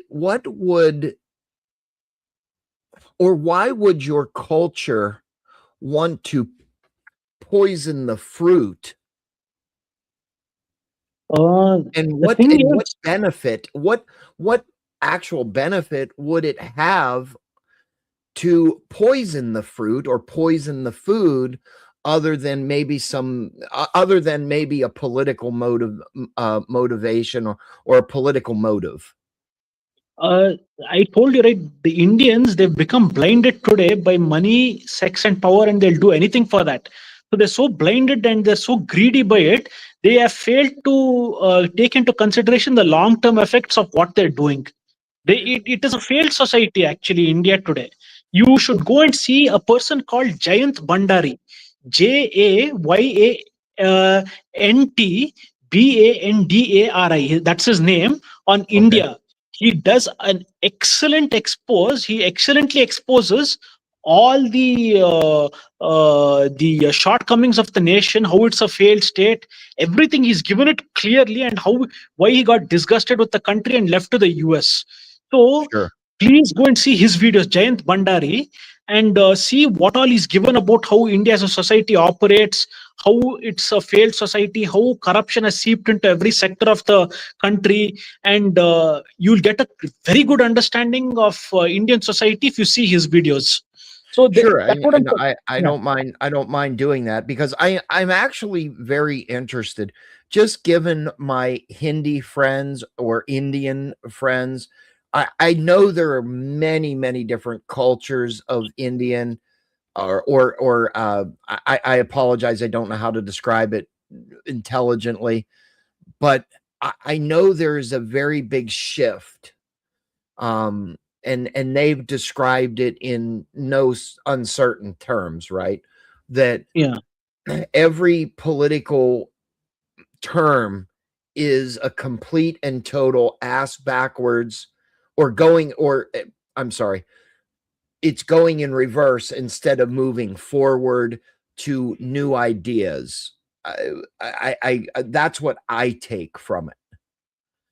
Most Indian cultures want to go to the old way of life, the real socialist dictator, like a communist society. That's what I took from it. I could be wrong, but that's what I took away. Not communism, predating communism, before colonial rule and before the Islamic rule, we had our own way of life. We had the 4 castes. That means if you were a scientist or a judge, or if you wanted to be a priest, you could go into that hierarchy, the Brahmin class. Then if you were a warrior doing difficult tasks, you could become a firefighter or a policeman or an army man. If you were into business, you became a Vaishya. Shudras, they served the rest of the people in the society. And they had a king over there on top, actually. And somehow they would use religion to dictate terms to them as well on how to live their life. That is the kind of society they actually want to go back to. Well, let's explore that for a second, like societal change. I mean, it seems like, and Neil, you could probably say this. Every administration that we have here is a very societal shift or a societal change. Sure. I mean, let's go to the administration. Biden versus Trump, right? Mm-hmm. Society shifted, okay, from maybe a democratic socialist ideology or libertarian to conservative. I see that in other cultures. It all depends who is holding the hierarchy, if you will. Is that, do you see that over there as well, Asbaru? What? Oh, Yeah, definitely. Actually, over here for a long time, Congress ruled. Okay, I'll come right back to you. Any other question? Go ahead, Asbaru. Yeah. Over here, Congress as a party ruled. They're like the Democrats of India. They had a lot of liberal policies and they were into socialism. And for 40 to 50 years, we only saw stagnation. So after the Congress power was thrown out of power somewhere in 98, from then onwards, BJP came to power and they're more like the Republicans actually. But they're like Republicans in their own way. Yeah. They're like, they want more private ownership. Weird. I'm sorry. That is just weird to hear that. To hear it. So basically, it's like Canada that is backwards from what U.S. politics would be. Yeah, correct. Well, it's also changing faster and faster, isn't it, Varun? Yeah. Is it okay if I can have a glass of water? I'm just no. Go ahead. Take your time. You're the show, baby. Yeah, absolutely. I mean, Neil, I mean, obviously, I am pretty well versed in American politics, but it's very interesting to hear, different societies or different countries. It's intriguing to me, which makes me want to sit here all night and just say, what the fuck, right? I mean, yeah. If you really look at it. Oh, hold on one second. Yeah, no, I've got you, and I'm following where you're going. I mean, being in 20-something different countries, I just stopped being surprised anymore because I was used to things not being like they were here. Well, I mean, let's focus a minute on American politics and American societal changes. Trump right now is, I mean, Asbaru, I know you know exactly what I'm probably going to say. Trump man's bad. Orange man's bad. No matter what. And I'm sorry, Santa. I have to. Our special guest is about to come in, and I'm just getting him links and stuff. It's all good. It's all good.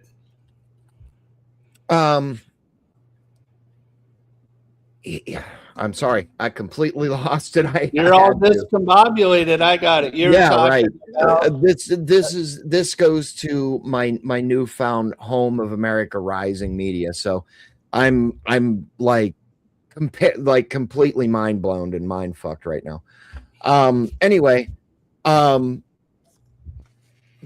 I've got a mind blown for you before you start your premise. Sure, go ahead. You want to hear about mind blown? It's when I was on the island of Koh Phuket and I saw humans cutting grass with scissors.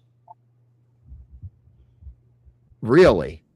Humans cutting grass with scissors because it was cheaper to buy them than a lawnmower. Well, I mean, that would go to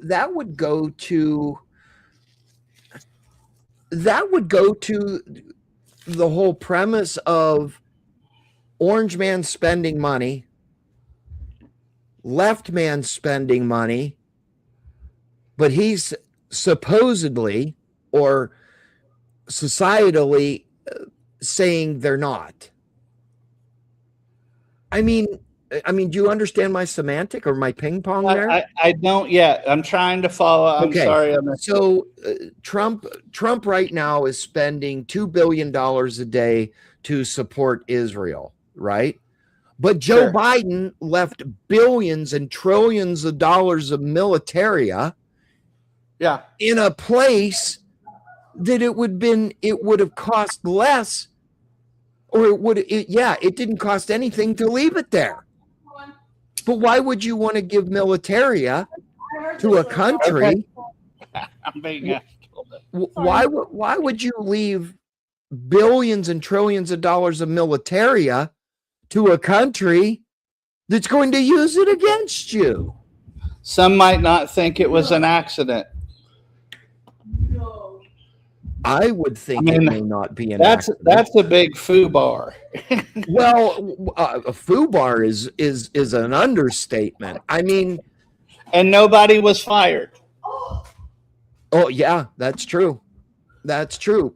I mean, I'm sure Asbarum, you could probably say that your government does some stupid shit at times. Yeah, definitely. Most of the time. Most of the time. Most of the time. I like that answer. I mean, you've got a conflict or a war, whatever the fuck you want to call it. I'm not going to dance with the semantics of it, right? But you've got a conflict where we are spending $2 billion a day to support another country, which some people say it's to stay in bed with Israel. Tiny hat people? Sir? Some say tiny hat people? Yes. Okay. And some would The term say is Mad Hatters. Mad Hatters, I yes. stand corrected. But some people would say, or would allude to say, that it is going to help the United States in the long run. So the price that we are paying is to keep us free in a roundabout way, which I agree with both sides. But in other Asbarum, I don't know how much you pay attention to news over there. What does your culture say about the conflict in Israel that the United States is in? I wanted to say this. This will be a bit crazy. I hope nothing happens to this video if I say this. Nope. But what I want to say is actually Israel is a failed state.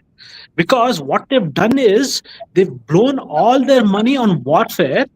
They've not invested much in infrastructure development. There are many slums in Israel. They have not invested heavily in education also. They only spread hatred actually.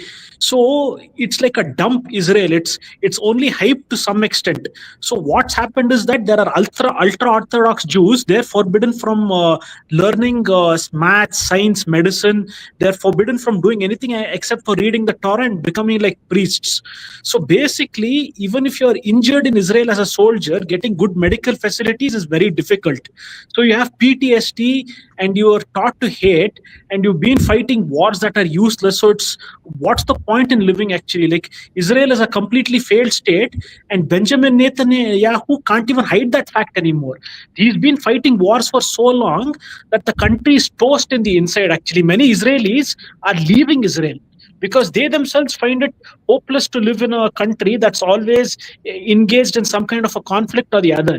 Evangelical Christians, because of their superstitious beliefs, think that the second coming of Christ will be necessary it will be necessary if we can support Israel to help the second coming of Christ. So they are actually like misguided by their religious beliefs. But in reality, if you want to see it, Israel is a failed state, to be honest. The media has done everything to hide it, but the quality of medical health care that's being provided to them is bad. Even their education is actually becoming bad. Many teachers are quitting actually. The soldiers have PTSD and they don't have good medical treatment as well.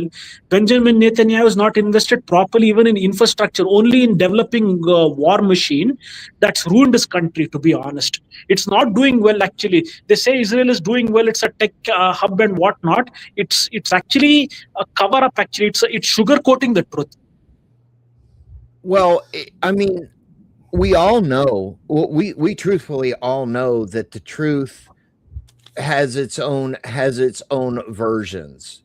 We look at maybe one news station and say, okay, well, they're saying this, and then we look at another news station and they're saying this. And you know, I use this analogy when I'm getting ready for a show or something like that. I put two news stations on. I split my screen, and I'll play typically the same video or something to that effect on the same topic, and they greatly differ. And you know, the complete divide, that's where the complete divide. Good night, Sarah. Thank you for coming in. Sarah is leaving the chat, so good night, Sarah. Sleep well. You know, that's where the divide starts, at the beginning of the topic. Go ahead, Santa. Well, in that, did you read the military analysis? There are two generals, I don't recall their names right now, who were talking about the military defeat and complete routing of 120,000 IDF forces. Hold on one second there, Santa. My friend, I have been waiting for this frickin' day for a long time. Well, that's Sean, you guys starting out, right? Sean, good to see you, my friend. Hey, guys. Hey. Meet our panel. We have Azvarun. He is from India. He's currently in India. We have Salty Santa and his magical elf. He is from Oregon. We have my security, which I'm sure you've seen in the America Rising chat multiple times. And Toasty Man Bad. We are talking about the divide between the left and the right. And this is the perfect subject for you to be here on, sir. Okay. What say you, sir? Well, I think it might be better if I hear what you guys are talking about first. Sure. Or debating first. Sure. We are debating the actual simple divide, if you will, between libtardia and conservativeship. Does that mean I'm on libtardia, this panel? Yes, that means you're on libtardia because, sir, you have now met your match. Yeah. Okay. No, okay. I want to hear the arguments. No, well, the last prompt was about, you know, Spin was saying that he likes to prepare by looking at different news articles on different channels. And the last prompt I asked him was, did you see the coverage by there are at least two generals who did it, who said the IDF was outmanned, outgunned, outsmarted, outmaneuvered, and 120,000 IDF soldiers are left battlefield ineffective. Because I heard Spin say that things aren't going as bad as some say. Okay, that seems pretty bad. So what say you, Spin? Or Sean? Go ahead, Spin. Sean, I'm going to defer this one to you, and I will bring the tail end of the prompt. All right, so the argument here is that you heard somewhere, some mainstream media platform espousing that the IDF. No.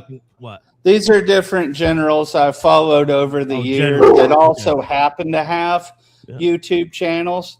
I'll see if I can't look at my history to find a URL. Can I take a guess at one of them? Sure. Would one of them? Oh my gosh, what's his name?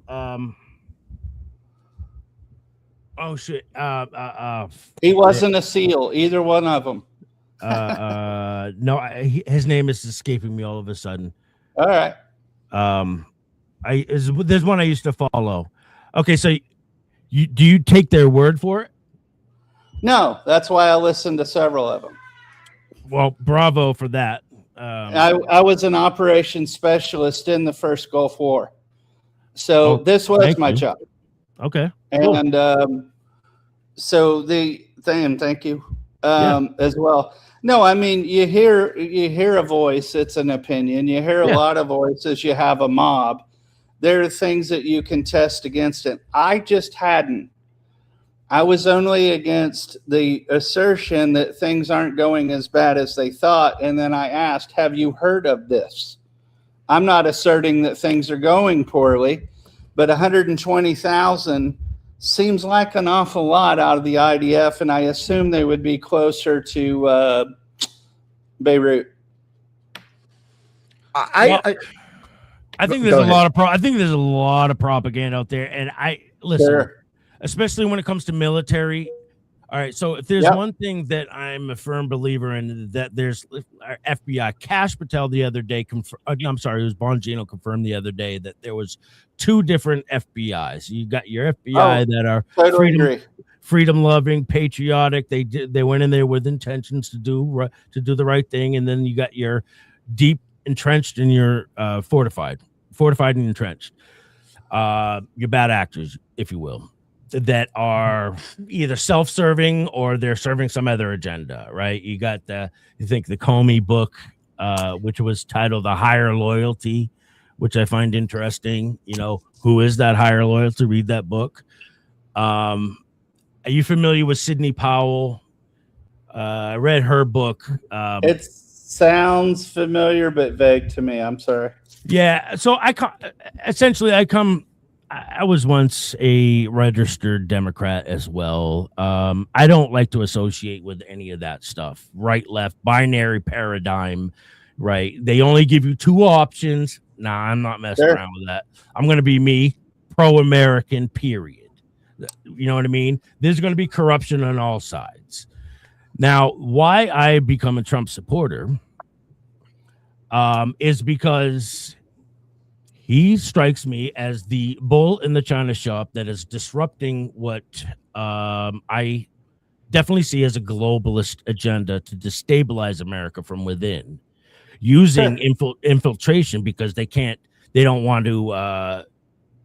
Good luck, boots on the ground. China said it. There's a gun behind every blade of grass. Good luck with that. They're not going to do that, right? So what would be the best way to destabilize America from within? Marxism is a great method of doing it, right? Let's start convincing boys that they can be girls, girls can be boys, right? Let's start emasculating men. That's just one of many, right? Let's stop poisoning the food. Spread propaganda, all sorts of propaganda. Sure. Let's destroy Americans' trust and faith in government, which what I'm seeing today is Trump bringing back trust and faith in government. How is he doing this? Through transparency. I can see how a lot of people would say, Trump bringing transparency, you out of your mind? I've heard it. Trust me. But if you or anybody who's done any objective research, say prior to 2 years ago, the previous term, good luck on finding, open source information. Okay. Let's take Epstein, for instance. Name me one other president or any other administration that has ever led to the capture of and the arrest of Epstein and or Ghislaine Maxwell, or the whole network that they were involved with. Nobody. Okay. May I pause you? Yeah. I'm not a Democrat or a Republican. I think, the government can kiss my ass. And I earned that right. And, my 9th grandfather fought in the revolution. So anybody can kiss my ass if they don't like that. We fought all the goddamn wars. So my opinion has been earned. Yeah. Now, secondarily, I don't disagree with leftist agenda with taking down the United States. I might even agree with something you didn't say, or I didn't hear you say, which was that the globalist agenda cannot proceed unless the United States is taken out, because individually the United States has the resources to sustain a lot of shit for a lot of time. Hold on, we're saving a Gosling. Yes. Should I put this over there? I have to step in for 1 second, Neil, and I have to say, I would never see where the United States could be overtaken in this day and age. Now, maybe 100 years ago, it might be possible, but it has been proven time and time again that you fuck around and find out the United States is going to kick your ass. Well, I mean, I think all of these wars, proxy of a proxy war and everything, nobody is really as big and bad as we thought. Okay, I'm on here. Yeah, okay. And then, so nobody's as big as bad or whatever they thought until you get to nuclear weapons. Then the game has certainly changed. So are certain people willing to do that? I would not find it out of reason that different groups, isolated and cornered, would feel that strategy as their own. So when you're talking, Sean, about, okay, they want to take down the U.S., I don't even really have a disagreement with you. And I've been a little bit more, I don't know if coy is the word, but I see the division. There are people who have intentionally added a lot of division and divisiveness in our country. And some of them read the Anarchist Handbook, and some of them followed different people. And so when you look at these things, it's hard to see where they're not true. All right. So are you familiar with the Democratic Socialists of America? Yes. And are you familiar with the Leadership Conference on Civil and Human Rights, the LCCHR? No, I'm not. Okay, so which under it has, and please don't ever just blindly take any word I'm saying. I try my best not to state my opinions as fact, but under the LCCHR has an umbrella of over 240 plus NGOs. One of which is the SPLC, which we just saw that indictment, another ACLU, ADL, Brookings, etc. All of these NGOs, what I'm finding, have been funding race relations, race baiting. Yeah, racial tensions, sure. Right. So I think there's contributors, but I think that's outside funding. Now look at an individual like Neville Roy Singham, right? Who is I would encourage you to look him up. He is behind the Tide Center. That Tide Center is also what's propping up, and I just talked about this on my show. It's propping up another NGO called World Without Exploitation. Who is World Without Exploitation? They have all the so-called victims that were standing behind Pam Bondi at that hearing. The Epstein, so-called Epstein. I hate saying that because what if they were real victims? But the fact that what I'm discovering that they're not real victims and that they were actually contributing to any trafficking, if not doing it themselves, they're being propped up by the Tide Center. They're being funded by the Tide Center, which is Neville Roy Singham, who is like another George Soros type, right? So these are foreign components. This is the what I see as the globalists' attempts to destabilize America by Tide Center is what funded the No Kings protests as well. So what the hell does Tide Center and No Kings protests have to do with Epstein? You know what I'm saying? Like this is all much bigger, right? Okay, so may I ask you a question? Please. So if Trump's the solution, why not talk about the solution and stop, calling people cunts? That was a great question, actually. I commend you for that. No, that's perfect. Well, look, they've been trying to kill him. I think that's at this point is pretty indisputable. What are we at, 6 now? Yeah, 1 today, I think, right? I've been following this for a while. I think it's more than that. I think it goes back to Whidbey Island in the first administration. Go ahead, Spin. The one today, and I got some more information, and I'm sure you've looked from earlier, really. Right? Okay. It was a gentleman that was in a lot of people's opinion, a radical, that orange man bad politics. He needs to get out, along with the gentleman that is still to this hour, Sean, still on top of the bridge with his black negligee. I tried having Ash reach out to him. I wanted to get him on the program. I wanted to talk to him. I'll put it to you this way. I have his X handle. I'll send it to you. Yeah. He has yet to respond to me, Yeah. but hey, okay. But it goes back to, we just had one today where his mission was to fire, if you will, on the White House or the vice president. And it just so happens that it was timed so well that Vice President Vance's motorcade had just went through this area. That was wasn't that a different situation? Wasn't that the shots fired at the White House? I'm sorry, the DC monument. Yes. And then there was Yes. one at the White House as well, right? So there's Sure. two of them today, if I'm not mistaken. I might be misunderstood here. No. I've heard of one, and then I heard of the second one, but I couldn't confirm it, so Okay. I didn't put it on the other system. Okay, now Right. you guys are asking me to reason. I'll just ask you: is it outside of reason that a former TV star might have played up some of these events, even false flagging events? Actually, I was gonna kind of pick at that a little bit because I thought, hello, Sean. By the way, nice to meet you. My name is Toasty. Yeah, likewise, Toasty. I actually wanted to kind of go in on something that you had kind of touched over a little bit in regards to the Epstein files, and I think that links perfectly up with what Santa was saying. Do you the vantage point and the view thing that I had caught in there was the victims.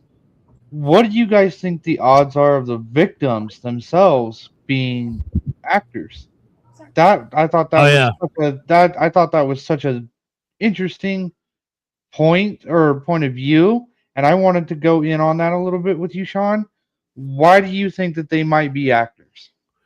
It's more than what I think. I would just encourage you to look into their individual backgrounds.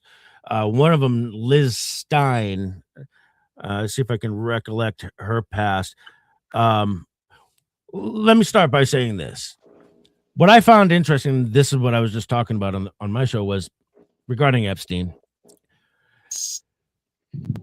I'm going back to the ABC, and I literally just talking about this, but that ABC so-called hot mic moment where she was talking about, oh, we had the world's most prolific pedophile and his number one accuser, Virginia Giuffre, and we blew it, blah, blah, blah.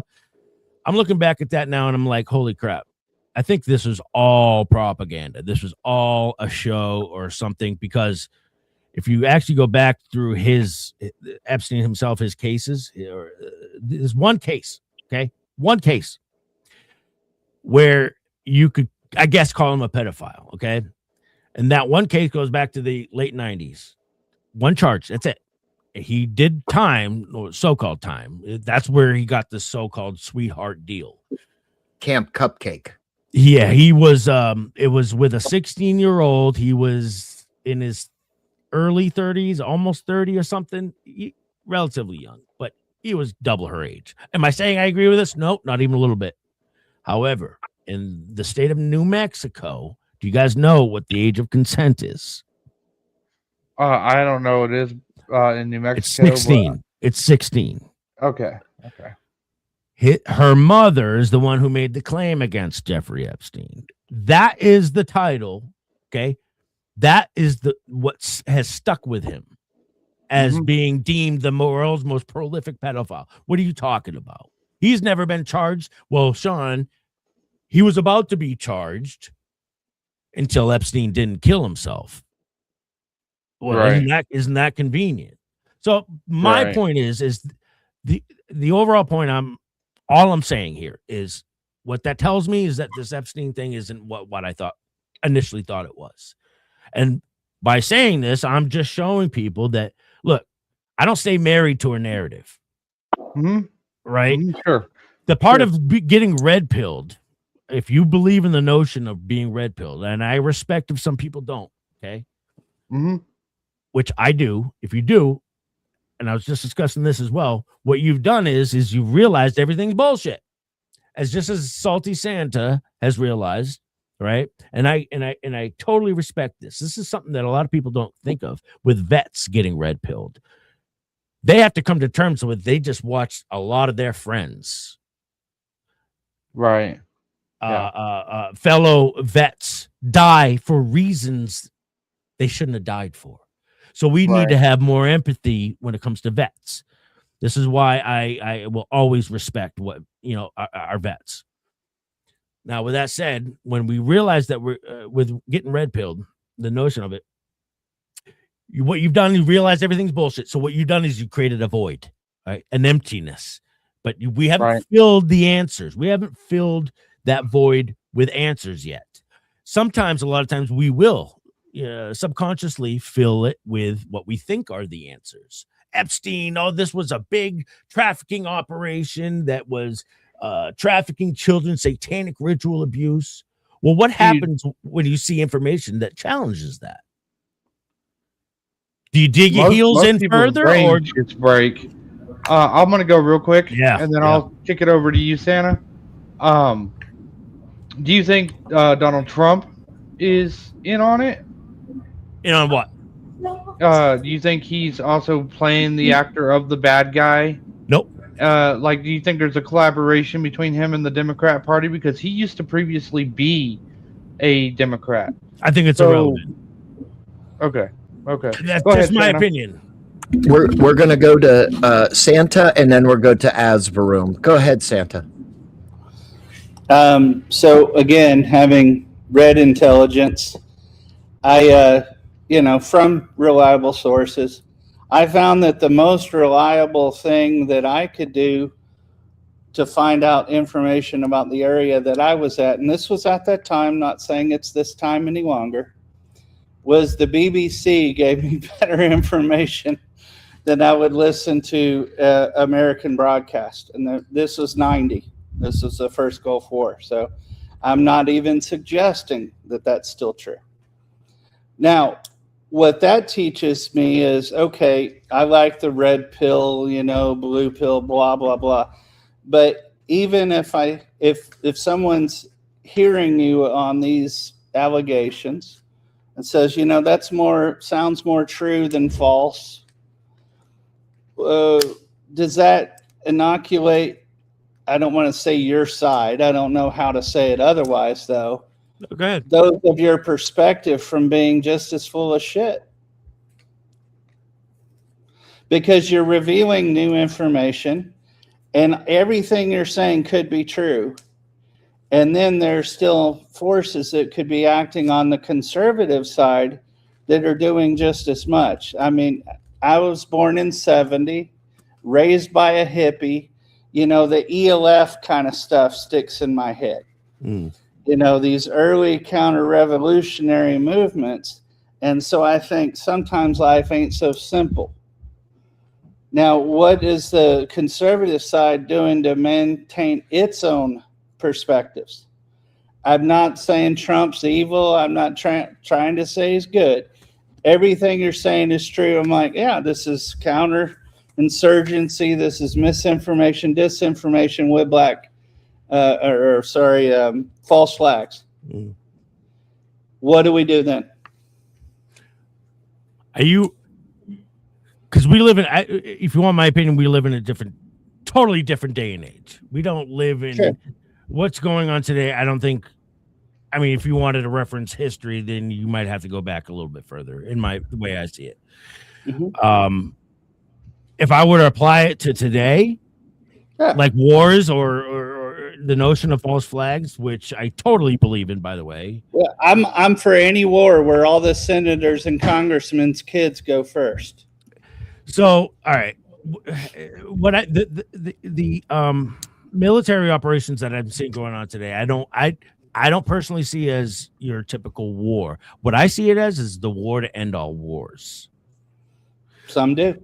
What do I mean by that? And I think you have to go deeper. You can't rely on mainstream resources. Oh, I don't even watch that. I'm well read though. I'll tell you if I don't know something. So if you know anything about Contra networks, like Sure. the Iran Contra, which I'm sure you're pretty relatively savvy with. Contra networks. Kind of what I've come across in my research is there's an umbrella. What I visualize is an umbrella, and under this umbrella, I call the umbrella the Contra networks. And under this umbrella, what I see are cartel, almost all cartel. I see almost all terrorist networks. Hezbollah, Hamas, I call them Hamas, Muslim Brotherhood, the list goes on. I put on gangs, organized gangs, mafioso. Why do I do that? So we really to believe that Mexico, which just borders, southern border, the entire southern border has been run by cartels our entire lives. It's never been run by an actual government, and we've just kind of let it be run by cartels. Meanwhile, we send over Americans to shed blood to the Middle East to fight terrorists. Well, what's the cartel network? Aren't they terrorists? Narco? I don't know about you guys. Any of you guys have any friends died from fentanyl? I work with people in recovery every week. Sure. I have more friends that have died from fentanyl or opiate overdose than anything else, more than cancer. And it affects every family, I would argue. So why hasn't anybody ever done anything about this? Have we just been conditioned to think this is normal? We are so easily programmable, easily conditioned to think things like this is just normal or natural. It's not, I don't think. Sure. But Contra networks. So how can I prove this? There's indicators, okay? When Trump first started this second term, who was the first target? Was Iran? That, what did he call it? Operation Epic Fury. Epic Fury. It was. Yeah. Or whatever. Bunker buster. So right.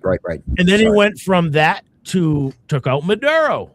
Oh, well, if you know anything about Maduro, who was being guarded by Cuban nationals, by the way, that was his security force.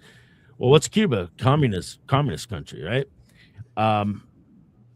And Maduro is arguably directing a lot of the narco. Look at an island off the coast of Venezuela called Margarita Island. What were they doing on this island? What I learned was that they were training Hezbollah, Hamas, and IRGC. We're sending them there, right? Sure. Training facility to train terrorists to ship to our shores.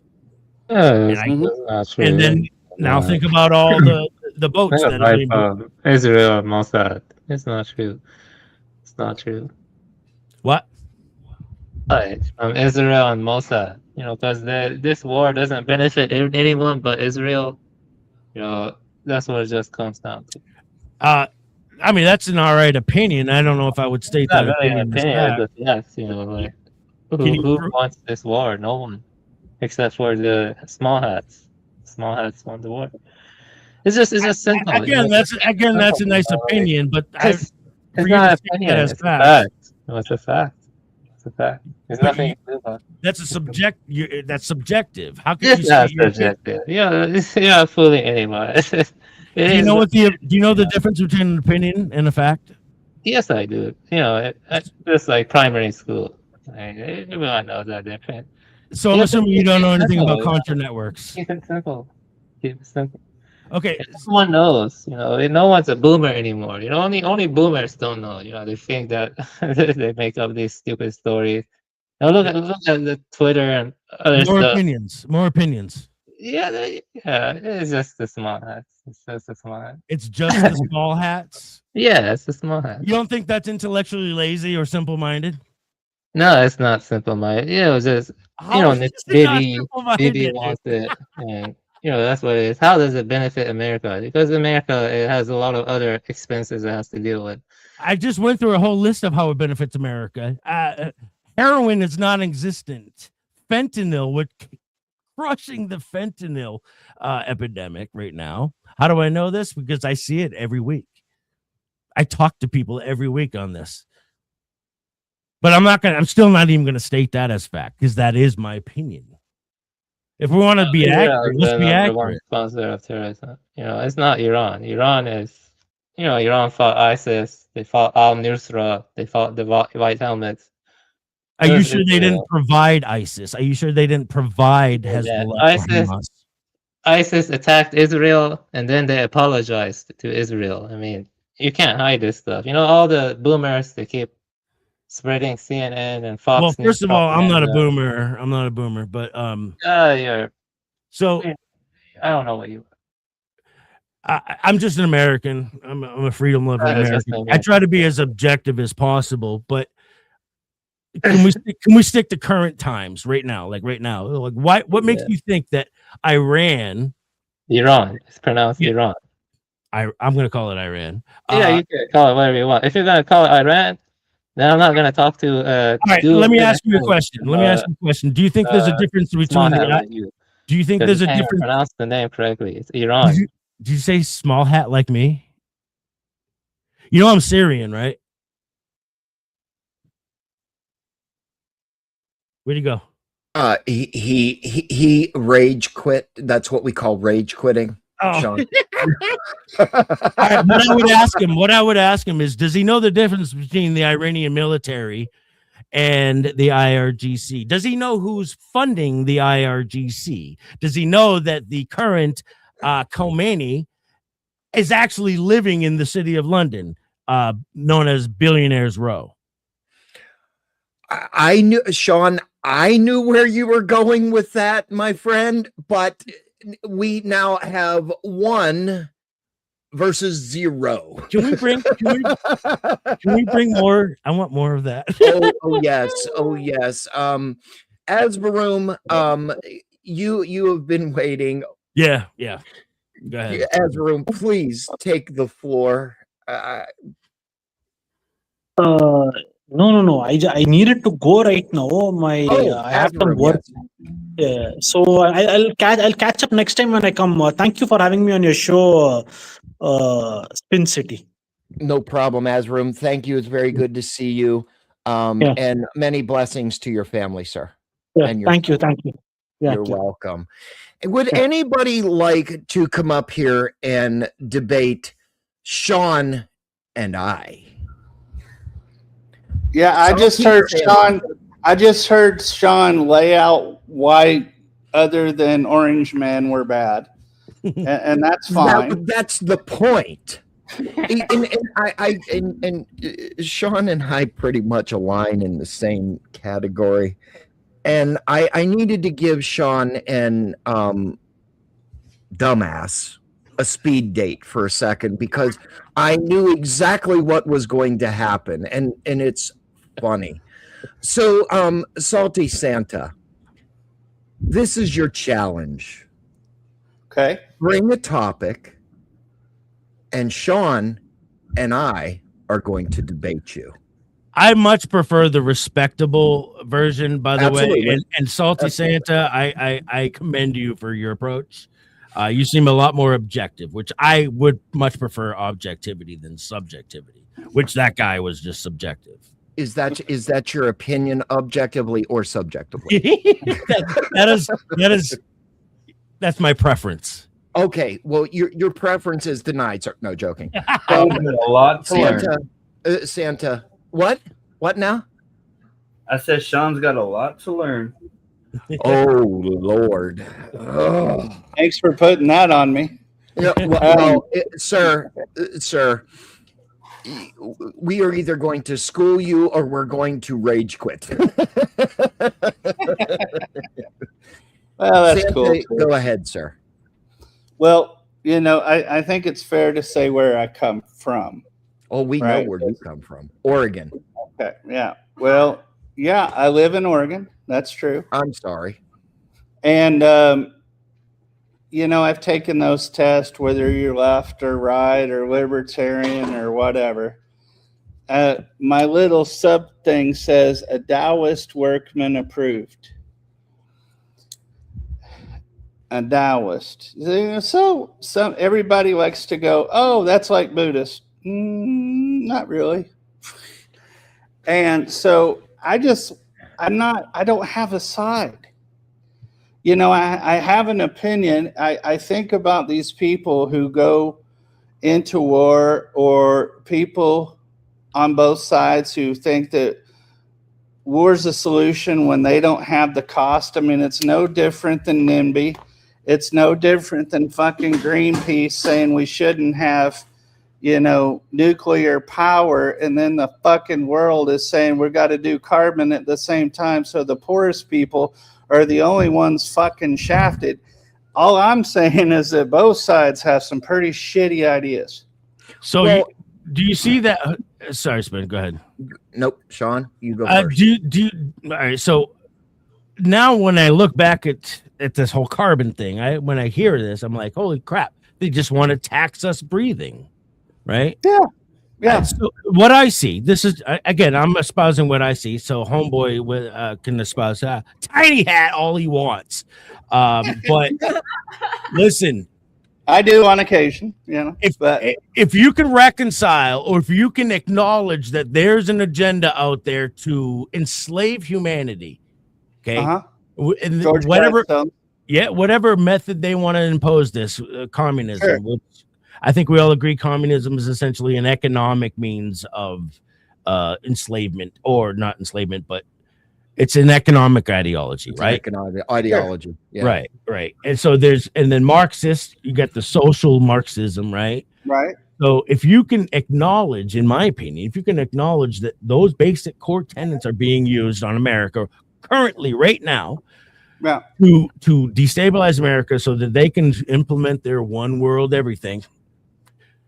If you can all agree that that's taking place, that there's outside forces that are trying to accomplish that, then we're already ahead of the game. And I think that's a great starting point. My solution is radical enough it would make your eyes blush. I doubt that, but go ahead and try. Your solution? Yeah. Your solution to combating a globalist attempt to destabilize America, right? Yeah. Let's hear it. Yep. It's really simple. We need to rebuild our communities. We need to stop taking extra community involvement. We need to eliminate the same monies that are in politics now, because the special interests are the ones who wag the dog. They start the wars. They have their special interests for the small minerals and really fucked up places where my buddies were guarding the fucking poppy seeds, among other products. I mean, you know, leaving all that weaponry behind in Afghanistan. All these things, I mean, no one gets in trouble anymore. No one's held accountable anymore. You sure about that? Well, who owns Silicon Valley, and I think that it's hold on there, Nero. We'll get you back up there. Sean, your nemesis is back. So, Nero, give me a few minutes. Let's get through this topic, and we will get you back up there. Go ahead, Santa. Yeah, sorry, I was derailed. I think that on the Iraqis too. But when we go back to what it was, when we're not a culture who's celebrating the victimhood of anyone. I mean, we look back at the historical things that went on. We have the courage to say Abraham Lincoln didn't give a fuck about the slaves. He wanted to keep the Union together. He said so. And it was that Congress that fucked up when the general went through 40 acres and a slave, and he took that away. There have been these things. There have been the things. 1979, the Indians first got freedom of religion. Then Clinton had to do something there.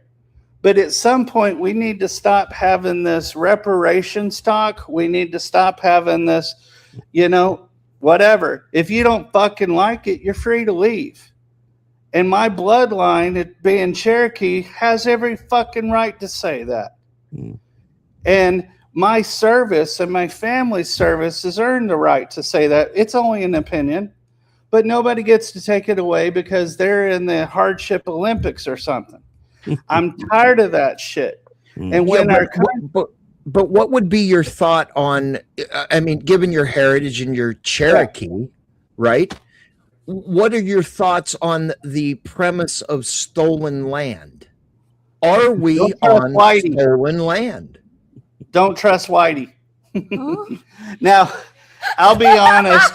My particular family, part of the family was marched on the Trail of Tears, and it wasn't a goddamn, whatever the cruise line tour thing. I've heard people say, oh, they were paid. Some of them were paid. Let's not say all of them. All of them weren't paid. The ones that accepted the money, they got to go first. The other ones got hauled out. That's why the Army had to come. And the Army tried to come and get my Cherokees, and they came to our Scots-Irish, and the Scots-Irish said, fuck off, and the Army fucked off. Yeah, but the Cherokees inevitably lost the war. Yeah, so what? So you asked me for the solution. No. You asked me for the solution. The solution is you don't quit with your own semantics. You're red pilling people, and that's awesome. But people can't have this mindset like this is a 5-year situation. What? This is not a 5-year situation. I agree with that. To go into the shitter. We allowed other people. We got our 90s little broskies and all their fucking greed is good and all this shit, and we sucked it up like a whore. So I don't think it's going to be. If you want my opinion, Santa, and I appreciate that. At least you're interested in. You know what? I always say a lot of times, it's easy to highlight all the problems in the world. But if you don't offer up ideas for solutions, then I would argue you're not interested in solutions. So I commend you for at least being interested in solutions. Sure, but that said, self-independence. yeah, if you want my, go ahead. Yeah. Well, I mean, as people are more at working as communities again and not trying to separate and allowing other people to fractionalize us. Yeah. The majority of people are good people. I've been across this fucking country 4 or 5 times, and I've never had any problems with anybody but a white biker. Imagine that while I was wearing a fucking leather. Yeah. So that's it. I agree with everything you just said, but I got to challenge you just a little bit. And what I would say respectably is I don't think it's that simple. And I think because if there's one thing I've learned in this journey of mine, and it's been a hell of a journey, is that it's nothing is really ever that simple. And AI, for instance, what I just learned today blew my mind about AI. Oh my God. Look into Anthropic. Holy cow. Trump, us receiving Trump at this specific time, guys, I don't know. We would have been screwed.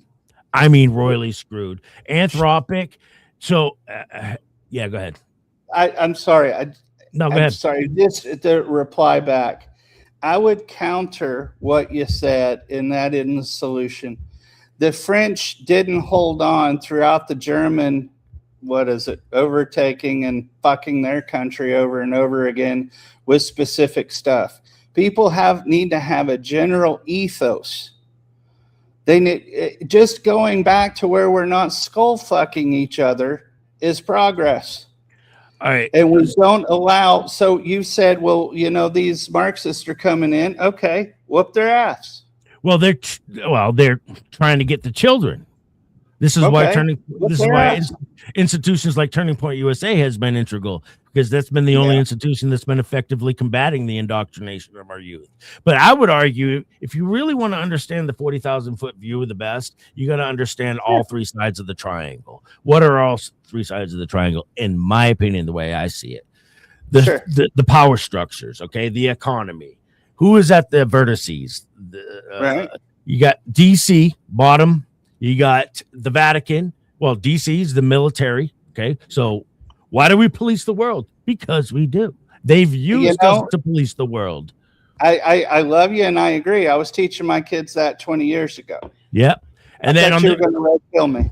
And then on the bottom right, you got the Vatican. What do they provide? Societal norms and values, right? And real estate. And then you have at the very tippy top, you have the city of London, the way I see it. The only 3 sovereign places in the world. That's right. So, City of London, that's global economy. They manipulate global economy, and you got to include Brussels in on that somewhere on that.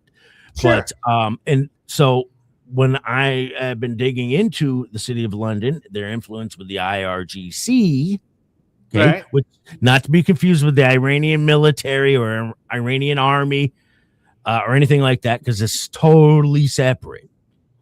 Way I see it, it's a proxy army for the City of London to manipulate and to train Hezbollah, Muslim Brotherhood, Hamas, all of them.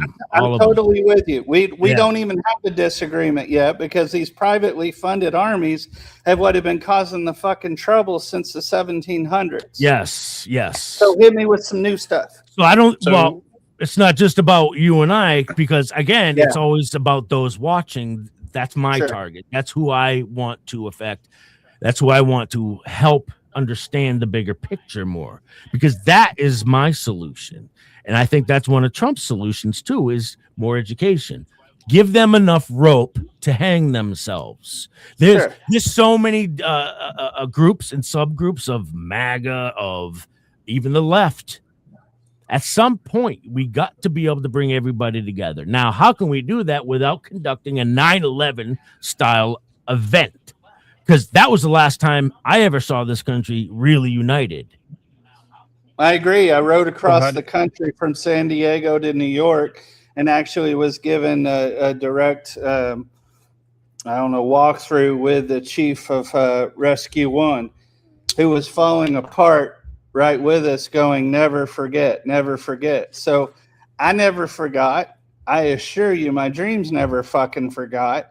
And so all I'm saying, Sean, is I'm not fighting your presentation of these things so far, but it's also like, and what? And we got to make sure that we're watching our six, because the best way to disorganize any kind of movement is from within. Ask the FBI. That's their job. So can I ask you guys a question about what you're talking about? Because please. Yeah. So like, how do you guys feel? Well, two questions. One, how do you think religion plays into what you're saying? Because I don't really disagree with your triangle there. But first of all, second of all, how do you think people like Silicon Valley and the banking system plays into it? I think control mechanisms. Well, yeah, but people say it's the Jays or small hats, and I don't know if that's true or not, but there definitely is like a lot of foreign, like Russian, Eastern Europeans controlling Silicon Valley and Palantir and stuff like this. Well, you know, the families that funded both sides of the world wars are not a bad place to start. It's not a place, but they don't sit at the table. You're right. You're not. I don't think you're wrong, but I don't even see the Rothschilds, for instance, sitting at the table. Didn't they influence American education after? Yep, that was the Rockefellers. Yeah. Okay. Yeah, but I would argue the Pelosi's and the Newscoms and the you mean her niece or nephew? Whatever. They work for the Gettys, but yeah. Well, what I'm saying is the Soros, the Pelosi's, the Newscoms, and all of the thing that I would call trash, they are the ones that are sitting at the table. Useful idiots. I agree, but I would be remiss not to put that into the mix, Sean. Yeah. I mean, I would not be hesitant to say the Bezos have some sort of influence or affluence because of the almighty dollar and the banking system that is run by. I'm more interested in small influence, though. Yeah, I agree. They have a small influence. They won't have a big influence on them. Yeah, I agree. An influence, but I would argue a small one. The shadow banking is really where the yeah. And we could also probably throw the almighty crypto dollar, if you will, into a lot of influence or in affluential people. I would argue that is being used to track all the bad actors because, by Or the way, destabilize, or it could be to destabilize the global reserve currency. look, if Trump wasn't having an effect, if he wasn't being successful, do you think they would be trying to take his life?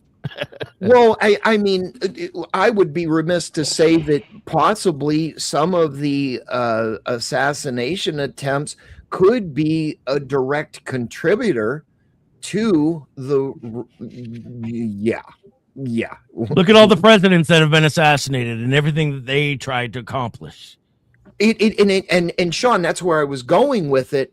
Was we had JFK, what I would consider some sort of influence on today's political ideology, if you will. I would be remiss not to say it could probably go back further than JFK. Yeah. But at the end of the day, a lot of policy that I have seen, and I could be absolutely wrong, and Sean or somebody tell me if I'm wrong, please, is a basis of policy that was tried or was put into legislature that was denied, or what's the college educated word? Debunked, maybe, right? Discredited, or discredited. Yes, thank you, Sean. Would you guys say that the Catholics are at the top of the pyramid, or Nope. I would say the Catholics are a threat. I didn't used to think this, by the way.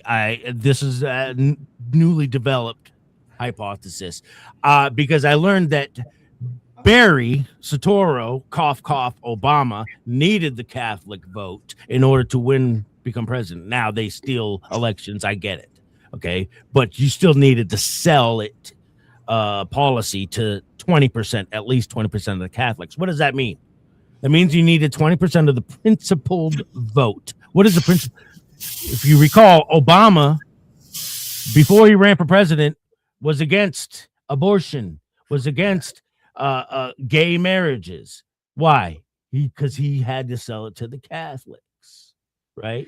The Vatican, which I did see, the Vatican, I do think that was, they attempted to infiltrate it at one point, and I think we got it back. I think. I'm willing to be wrong about that.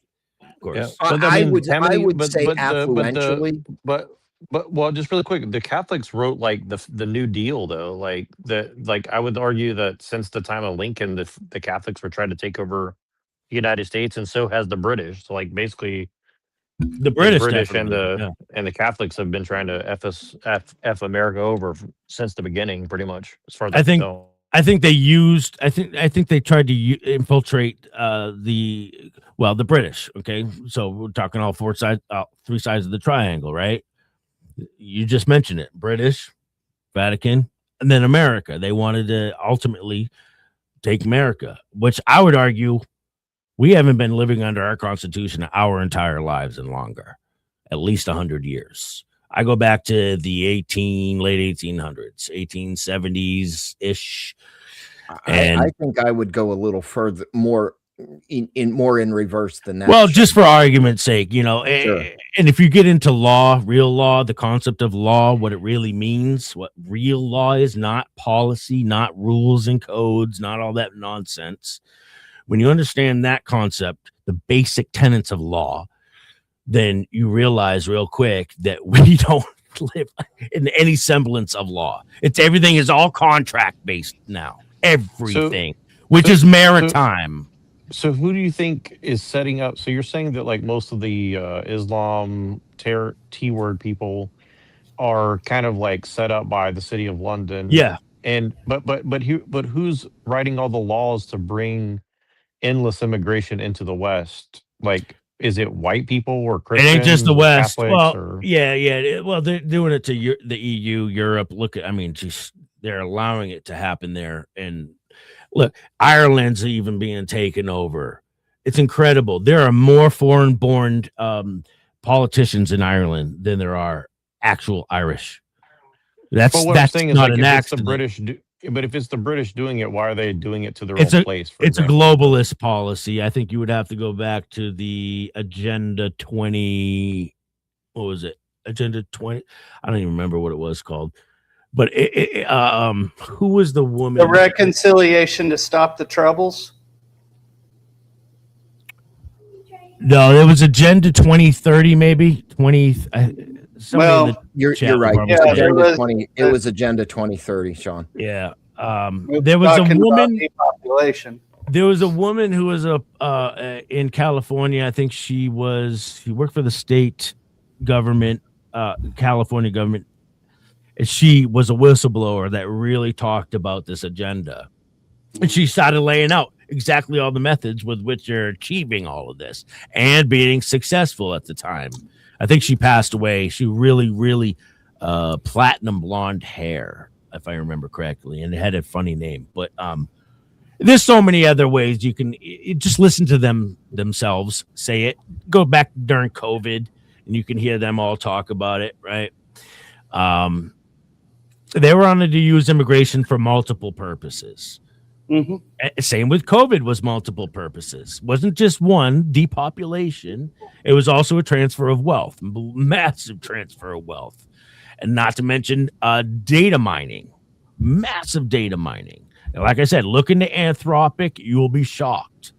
All our military missile guided target systems, all using Anthropic AI systems for targeting. What do you think about Palantir and their kind of role? Palantir is the backbone to Anthropic. So now I say this to you. Do you guys remember the bombing of that little school? Yeah. Where did we get the coordinates? The day before that is when we purged the military of all those generals. And they were pissed. And Anthropic won't give certain uses to Hegseth. What I think that was a shot across the bow that was getting back at them for purging the military of the deep state bad actors, the entrenched and fortified. Well, Howard over on YouTube says they use legislation to cover their ass. That way, they are above laws and policy. Sean, your thoughts, sir? They use more than that. They spread this out. I have a slide on this that me and Feisty did earlier today on Feisty Digs. If anybody was interested in that slide up, Sean, you can. It's fine. If you have it handy. Yeah, I can look for it. It's so they use AI models for this, and they spread this out globally.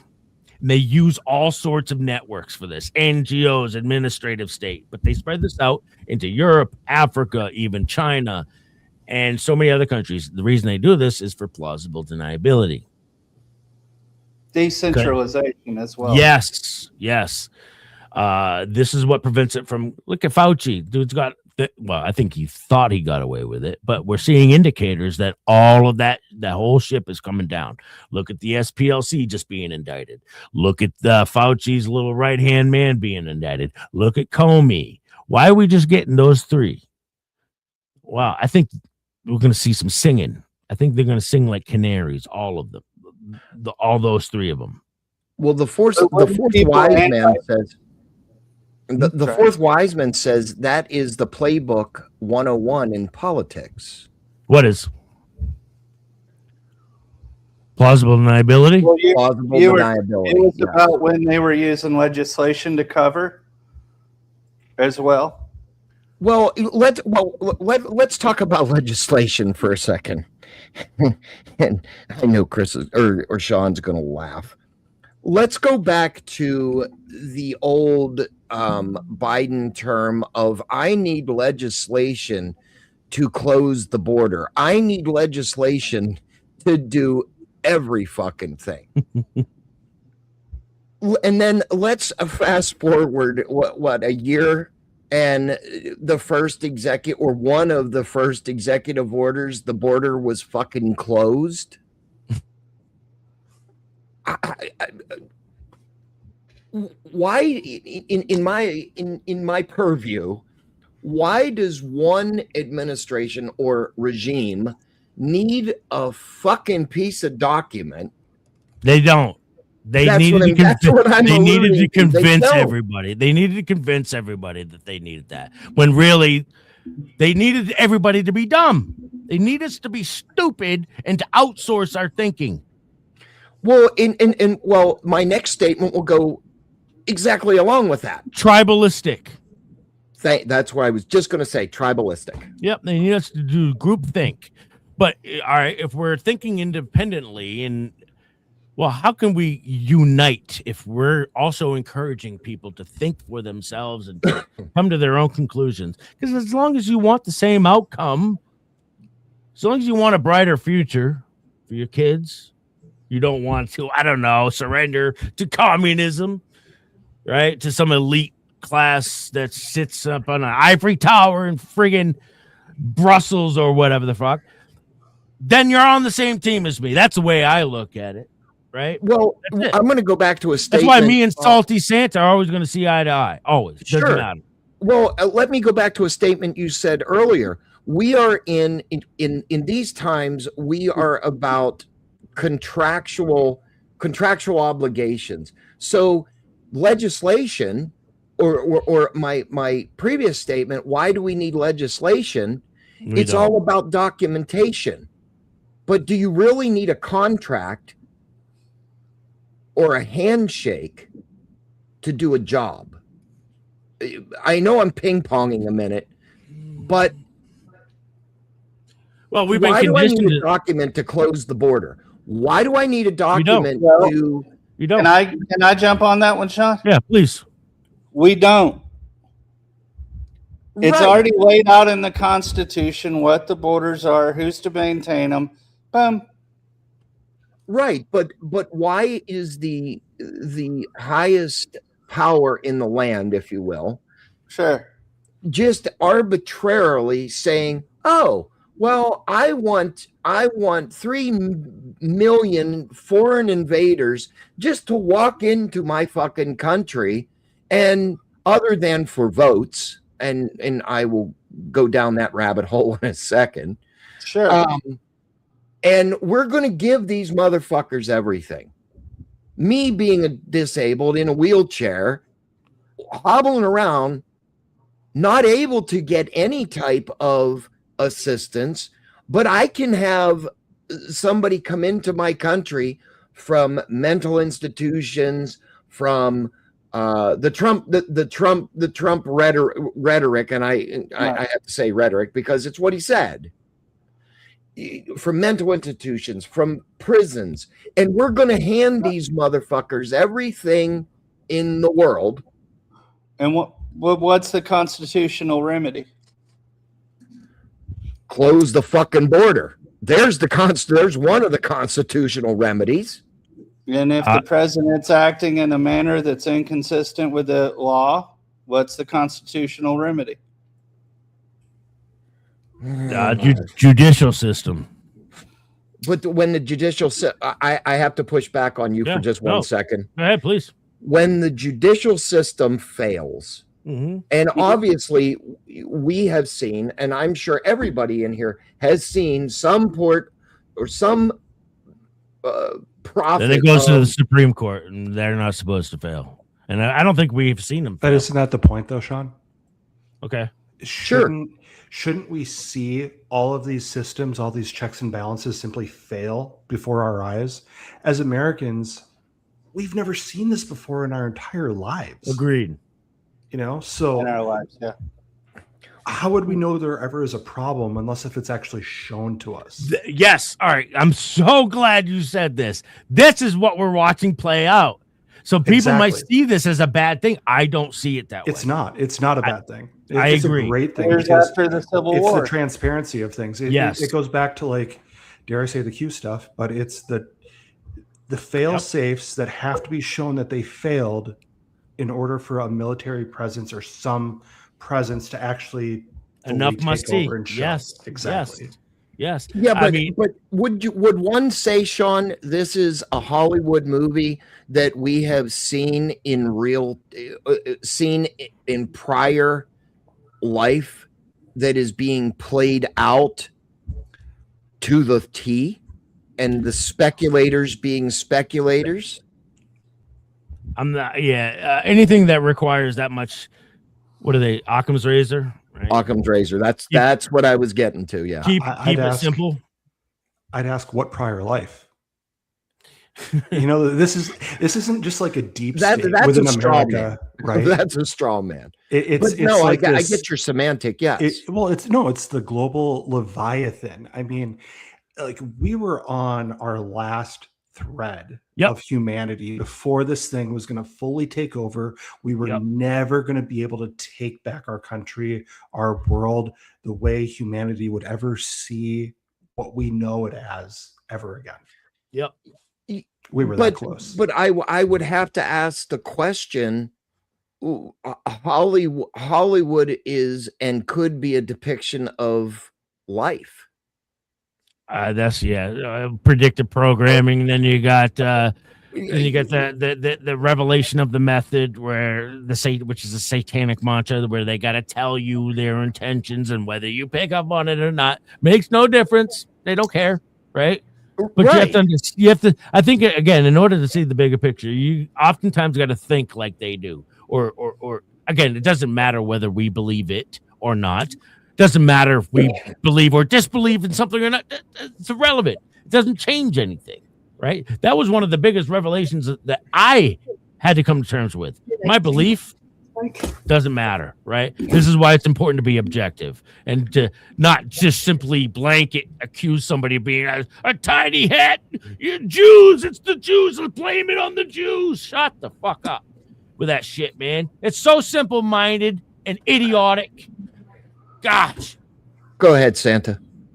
But Sean, isn't it also true? Perhaps it's not. I don't read Israeli newspapers. They're a problem. Israel's a problem, no doubt about it, but they're not the problem. A certain guy have you is identified. I'm sorry, Santa. Go ahead. a certain guy might have motivations to make sure that he remains the prime minister or whatever. Yeah, Bibi, he's a he problem. doesn't face charges.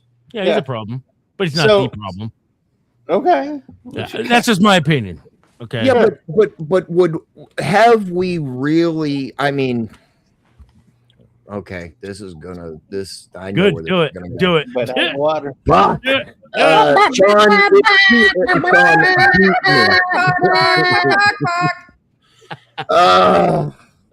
I'm not going to punch the monitor tonight. I promise, Sean. Show the courage of your conviction.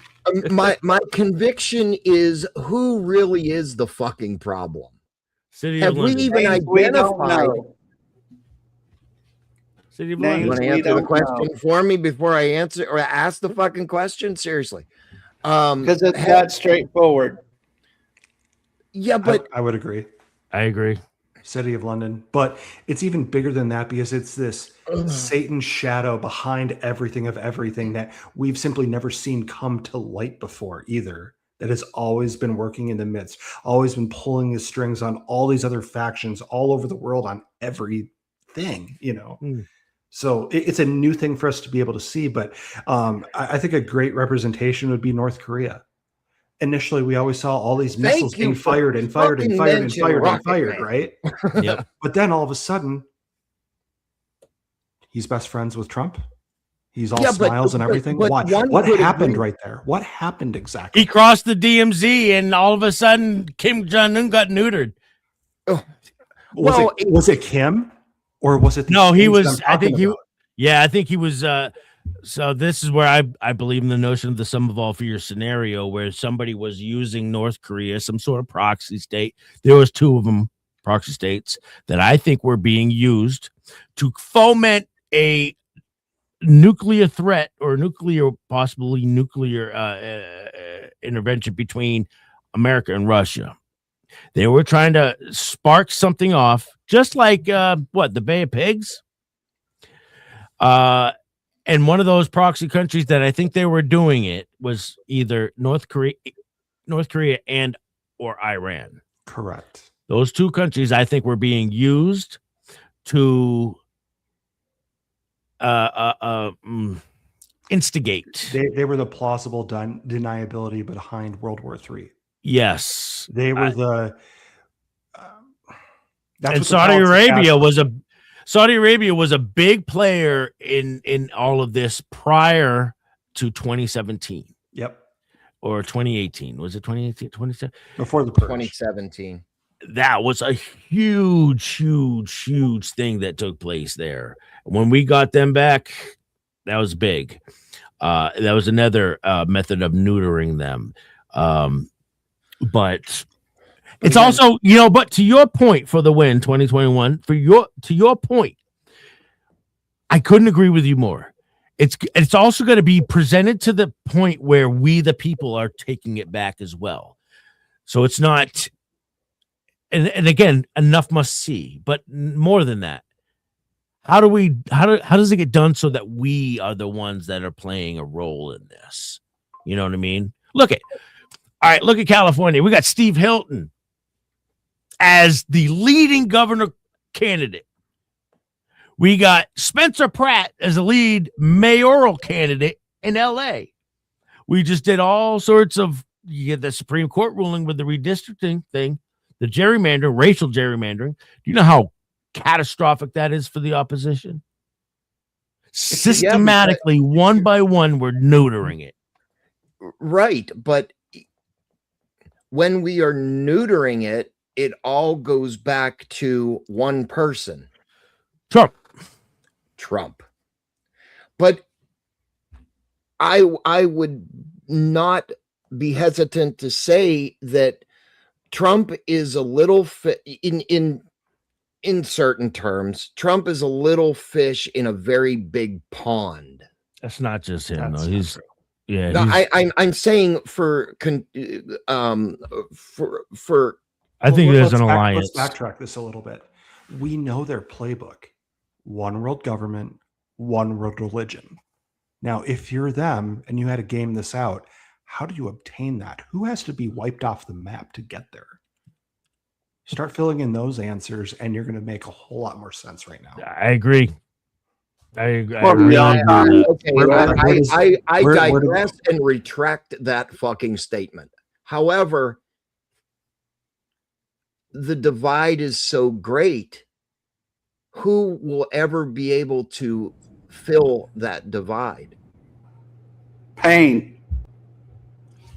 Well, and we're seeing pain. We're seeing pain right now. No, Are we though? Well, let me give some more context to that. Let me give more context to that. We're seeing the pain at the pump. We're seeing the pain. We are seeing the pain in the grocery stores. Please mute Santa. I can hear something in the back. Please. Chat. No, it's not you, Sean. My chat's saying that I'm low, and I think that's StreamYards is cutting in on my mic. Oh, okay. I apologize. Don't worry. Okay. No, don't worry about it. It's not. We're seeing. I'm sorry. We're seeing the pain at the pump. We're seeing the pain in the grocery stores. We're seeing the pain. We're seeing the pain, like going and buying a bell pepper. I can tell you probably a month and a half ago that I bought a bell pepper for 69 cents. Went and bought a bell pepper today and paid $1.19. We're seeing rising, no pun intended, inflation on everything. Okay, did you hear about the hold on a second. Did you hear about the meat packing thing? DOJ just prosecuted something on this. I just reported on this as well. Okay, Sean, please do.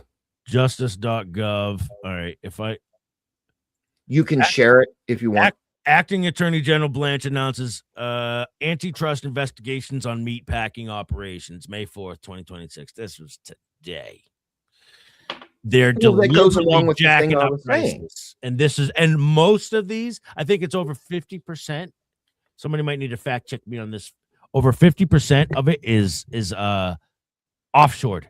So we get more than 50% of our meat comes from, I think, Brazil. Yes. You are absolutely correct. Brazil. Yeah. And if you wanted to make Trump look bad, then wouldn't you affect the meat prices? Hey, wouldn't you even affect the gas prices to boot? I don't know if in my opinion, anything that's gone up, I think it's ball washing. To be very honest, anything that's gone up, I would argue it's being deliberately manipulated to paint Trump to make him look bad, and to do so leading up to the midterms. That makes the most sense. It's that, but it's also, like I was saying before, where it's this giant Leviathan that it's had its tentacles over everything. It was this close. It created its system that we currently reside in right now. Yep. So all these prices and everything it created. Well, now if we're fighting back against it, what is it going to do? It's not going to just agree with us. It's going to want to strike back against us. What you're saying right now, exactly. Yeah, it's going to keep fighting back. But look at OPEC now. UAE pulled out. Venezuela pulled out. These are the things that these people created. These are the systems that we are tearing down that we're not going to have in the future anymore. So right now there's all this chaos and fury, and people are wondering, well, what the fuck's going on? Well, it's because the systems that we have always known are crumbling around us. And that is what some of us look like, hey, this is chaos. But really, this is controlled demolition. Yes. Brick by brick by brick by brick. Yes. I think, dude, that makes the most sense to me. Look at the Strait of Hormuz for a moment, right? Strait of Trump? Yeah, the Strait of Trump, right? Are we really to believe that this entire strait that's utilized by so many countries and relies on this for oil is controlled by a few IRGC members? Stop it. I got this bridge and you can just have it. All right. No, I'm not buying that for one moment. I'm going to the city of London. Well, let's look at that now. So they were pumping out of Iran for the last 113 years with BP. So all of a sudden we cut them off. Yeah, Lloyd's of London was ensuring all the maritime shipping and everything. 90% globalists. And then you had the king to show up. Surprise, surprise. He knew this was coming. He knew we were coming after their business. And they came because they were pissed that. Can anybody tell me what props up the Great Britain's economy? Anybody? Oil. Yeah. Do they have a product? Do they sell anything? Do they manufacture anything at all? Nothing. It's Not that to my shadow knowledge, no. banking. Shadow banking. And I think they are taking advantage of our fractional reserve. So those fractions, that's where they get their money. Think BlackRock, Vanguard, State Street Capital. Those are examples of shadow banking, right? And sure, if you want to think that some of the tiny hats are manipulating that, I would argue to that, though, beware of those who simply call themselves Jews and are not, and are of the synagogue of Satan. Wow, that's interesting because that just conveniently paints all Jews as evil, right? That's convenient. That's a trap. Sean, most people would say the tiny hats pretty much control the banking system. Yeah, beware of those who call themselves Jewish. No. I know what you're saying. But maybe even some genuine ones do. Yeah. I was trying to correlate between ingenuous to the genuine, right? Now, could we say that Israel, mother of all states at the moment, would one say that they are in control at this point? I knew your answer, but I wanted to. Yeah. You mean a state the size of New Jersey that's not even 100 years old? Yeah, I'm not buying it. And how about that point? That's How what I about was that point? alluding to. You now, where is the central bank? Do I think they're a problem? Absolutely. Yes. I think Okay. they need to get dealt with at some point. I really do. The law of return, what the hell is that? You're allowed to allow pedos as long as they have a Jewish grandmother. If you're convicted of pedophilia, you can escape to Israel. No. Have a nice day. No, I don't buy that at all. No, because I believe their penal system over there for PDF files or whatever is much more rigid than the United States. If you put it side by side, I believe it is an executable offense now. I have to check that one out. I need to fact check that, but I've heard that a few times. Because didn't they just overhaul their penal system for different high or what we would call high offenses? I'm ignorant with regards. I only know enough to have proven myself to be dangerous. Wrong, because I used to think Israel. Yeah, I used to think Israel was the big bad wolf. Honestly, I used to, and then I was like, Me "Oh, too. they're not even close. They're not even close." And then I started seeing controlled opposition / limited hangouts using Israel as the big bad wolf, and I was like, "Holy shit!" Now I really see what's going on here. They're using them to trap. Well, who is really the threat? City of London. Here we fucking go again. It's the crown. They're the head of the beast. The real threat, or the nobility. Yeah. Well, let's. And you don't know their names on this a second. Although I might argue, have to request permission to enter. I'm sorry. The king has to request permission to enter. I believe on bended knee. Yeah. Okay. So I don't think they even come close. Not to mention, look what's happened to them. Everything about the royal family has just disintegrated before our very eyes. Harry wants to renounce his titles. You got Prince Andrew being indicted. What? No. But who is the real threat to America? It's the nobility class. I've had I have a friend who is a regular guest on every Sunday with me, who goes by Duppy, and he has spent the last 5-6 years digging into the families.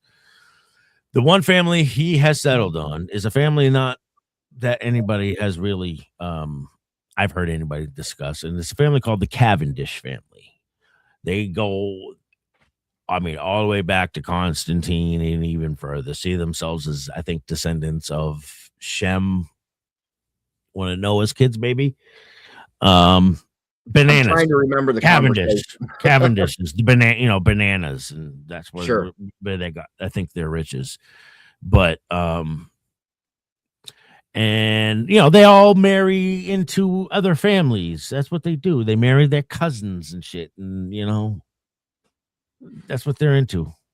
Right. Well, but I still renew my question: who is the real threat to America? As of this moment,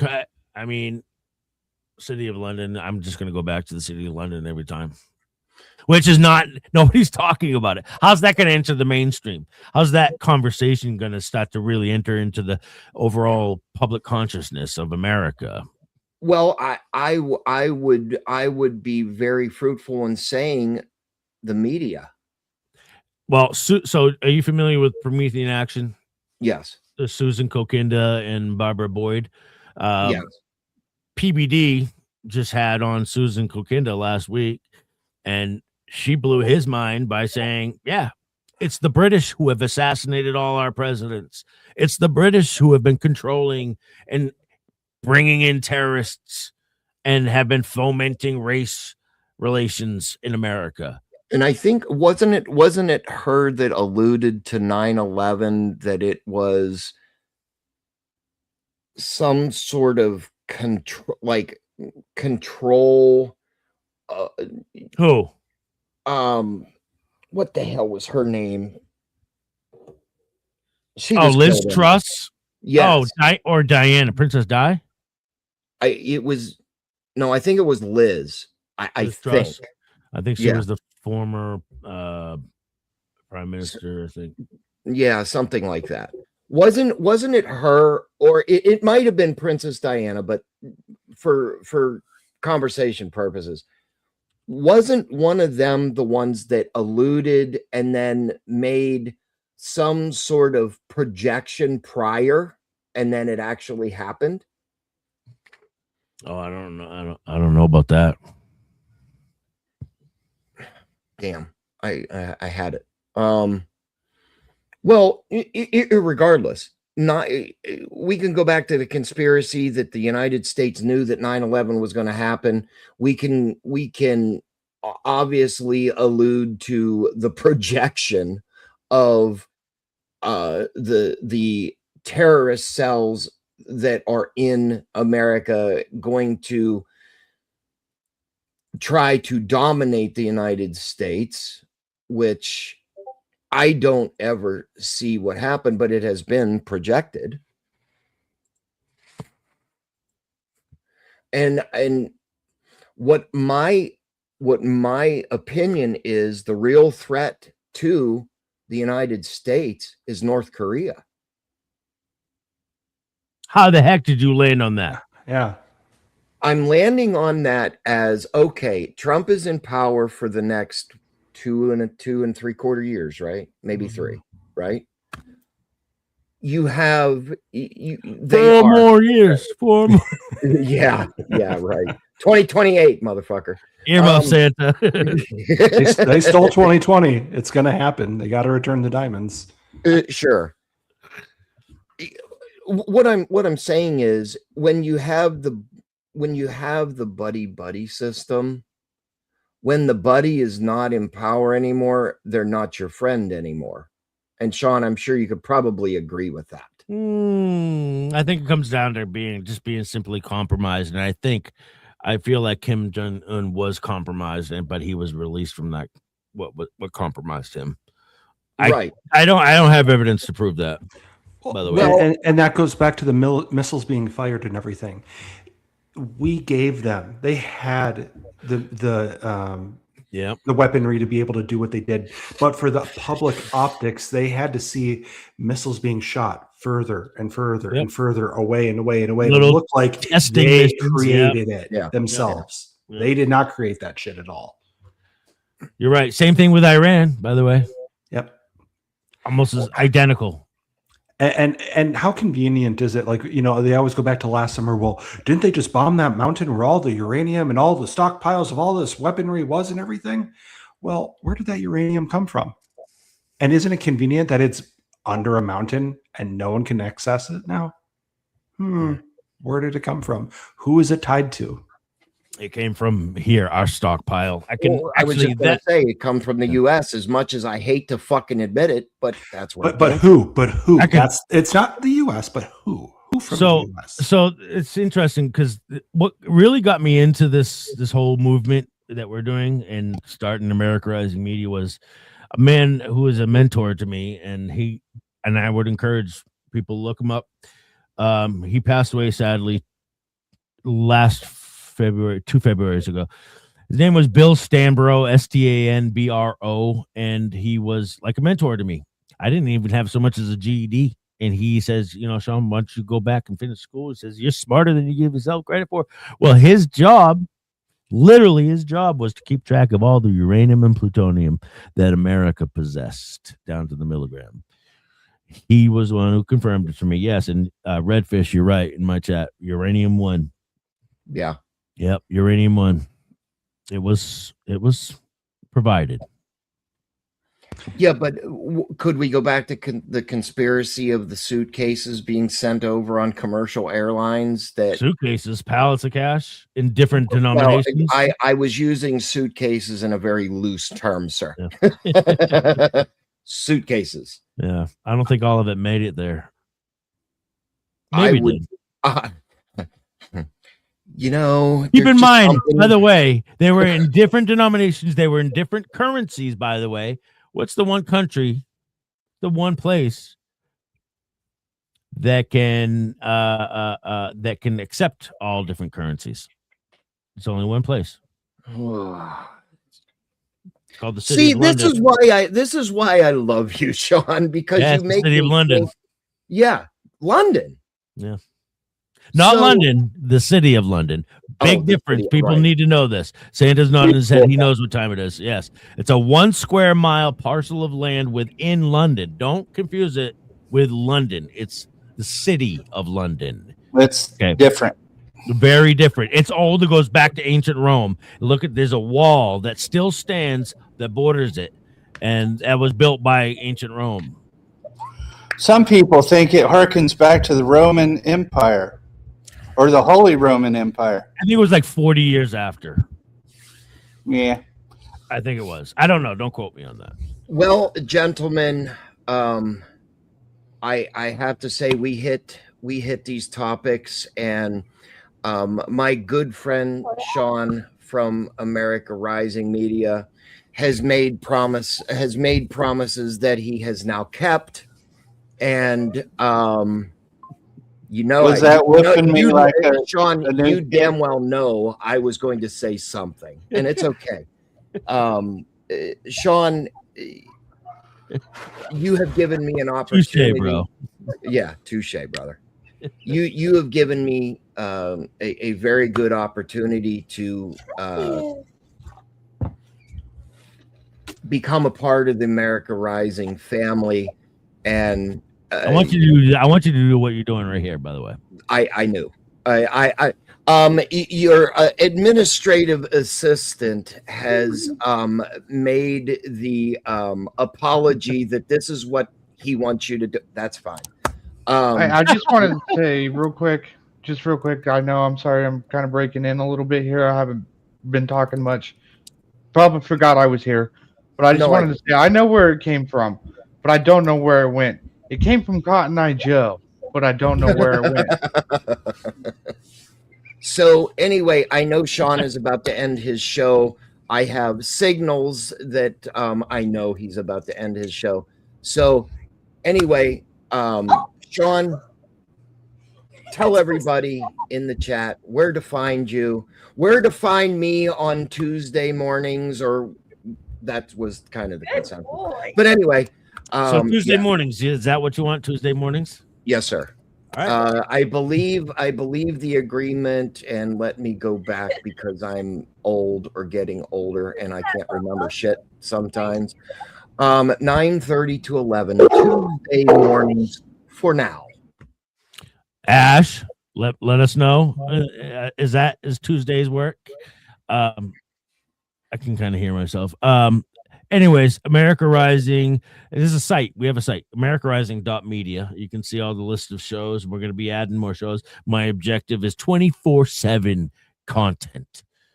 And one of the objectives, core objectives, is we talked about this earlier. There's so many groups, subgroups of not just MAGA, but Americans. There's got to be some way to bring everybody together. All right, there's got to be. I want to be able to have different discussions. Guess what? We have a show every Wednesday called The Skiff with me, Joe Rambo, Adel Nero of 412 and On, and Awakened Outlaw, and a few others, reoccurring guests. And they're the full control crowd. They think very differently, but again, when it comes down to understanding the bigger picture, and we all want the same thing in the end, really, that's all that matters. So I want to have wide range of discussions. I want to bring every group together. So 24/7, that is the objective. AmericaRising.media. You can check us out at. We do the news every night during the week. We have shows like Truth Blitz during the day. Shout out to Mayor Bear, 1 p.m. Eastern. Every day except for Wednesday. And then I do a show, It Needed to Be Said, on Friday nights. We do a fun show every Sunday called Patriot Theater, where we break down predictive programming. We watch 2 movies. We just did Crime 101 and The Beekeeper on Sunday. And there was some predictive programming, quite a bit actually in The Beekeeper, not so much in the Crime 101, but yeah, we have a blast doing it. It's kind of a nice little Reset. So Sunday, 9 p.m. That's on my channel, Sean and On. All one word on Rumble. And you can find America Rising Media on YouTube, Rumble, Pill.net, by the way, X, and what else am I forgetting? Truth. I was going to say Truth. Yeah, Truth Social. Yeah. Are we on X too? I believe. Yes. Yeah. Okay. Sean, I'm going to now vote that Ash give you a post-it note and send it to you so you remember the whole diet. No, joking. I can get away with that now. Don't worry, because Ash has got many job titles. She's got the Marco job. She's the Marco Rubio of America Rising. You got it. He wears many hats. Yes, absolutely. And Sean, I have to say the opportunity is well sought after, and I was very nervous talking to you and asking you if the consideration was there. Why? I don't fucking know. You don't answer text message. You don't answer fucking DMs. I mean, so I have to go to the executive secretary to get a message to the guy, right? But I will tell you, it's going to be a good time. I have my first guest co-host already. This has been I want you to have panels like this, man. This is awesome. I want conversations like this. This is where progress is made. Okay, Ash, you need to put it on my schedule. Conversation and never fucking leave. Anything like that. The Raging Tomato. When I got the message that you were about to hit the button and she ended the stream, I was like, shit. But it worked out that I stayed live and you came over. And Sean, you are more than welcome to invade my channel and everything, and anytime. It's been a pleasure to have you on. I'm going to stay here. We're going to give final thoughts and I will end the stream. Salty Santa, your final thoughts. Damn, I'm getting tired. I think we started this at like, let's see, 7 hours ago. But the conversations were always lively, and I appreciate where we have conversations that stretch our viewpoints and our mindsets, because if we're not challenging our own thinking, then someone else is controlling it. Yes. Oh gosh, Santa. You know what, Sean? I think. Oh yes, they have some new hatchlings. Oh, I want one. No, you don't. You think your schedule's bad now? Have one of them. Anyway, for God bless you guys. I gotta head out.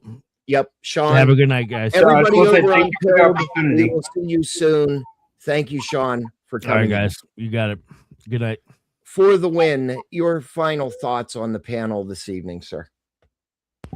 Well, I want to thank you for the invite on over. That was amazing. So appreciate that.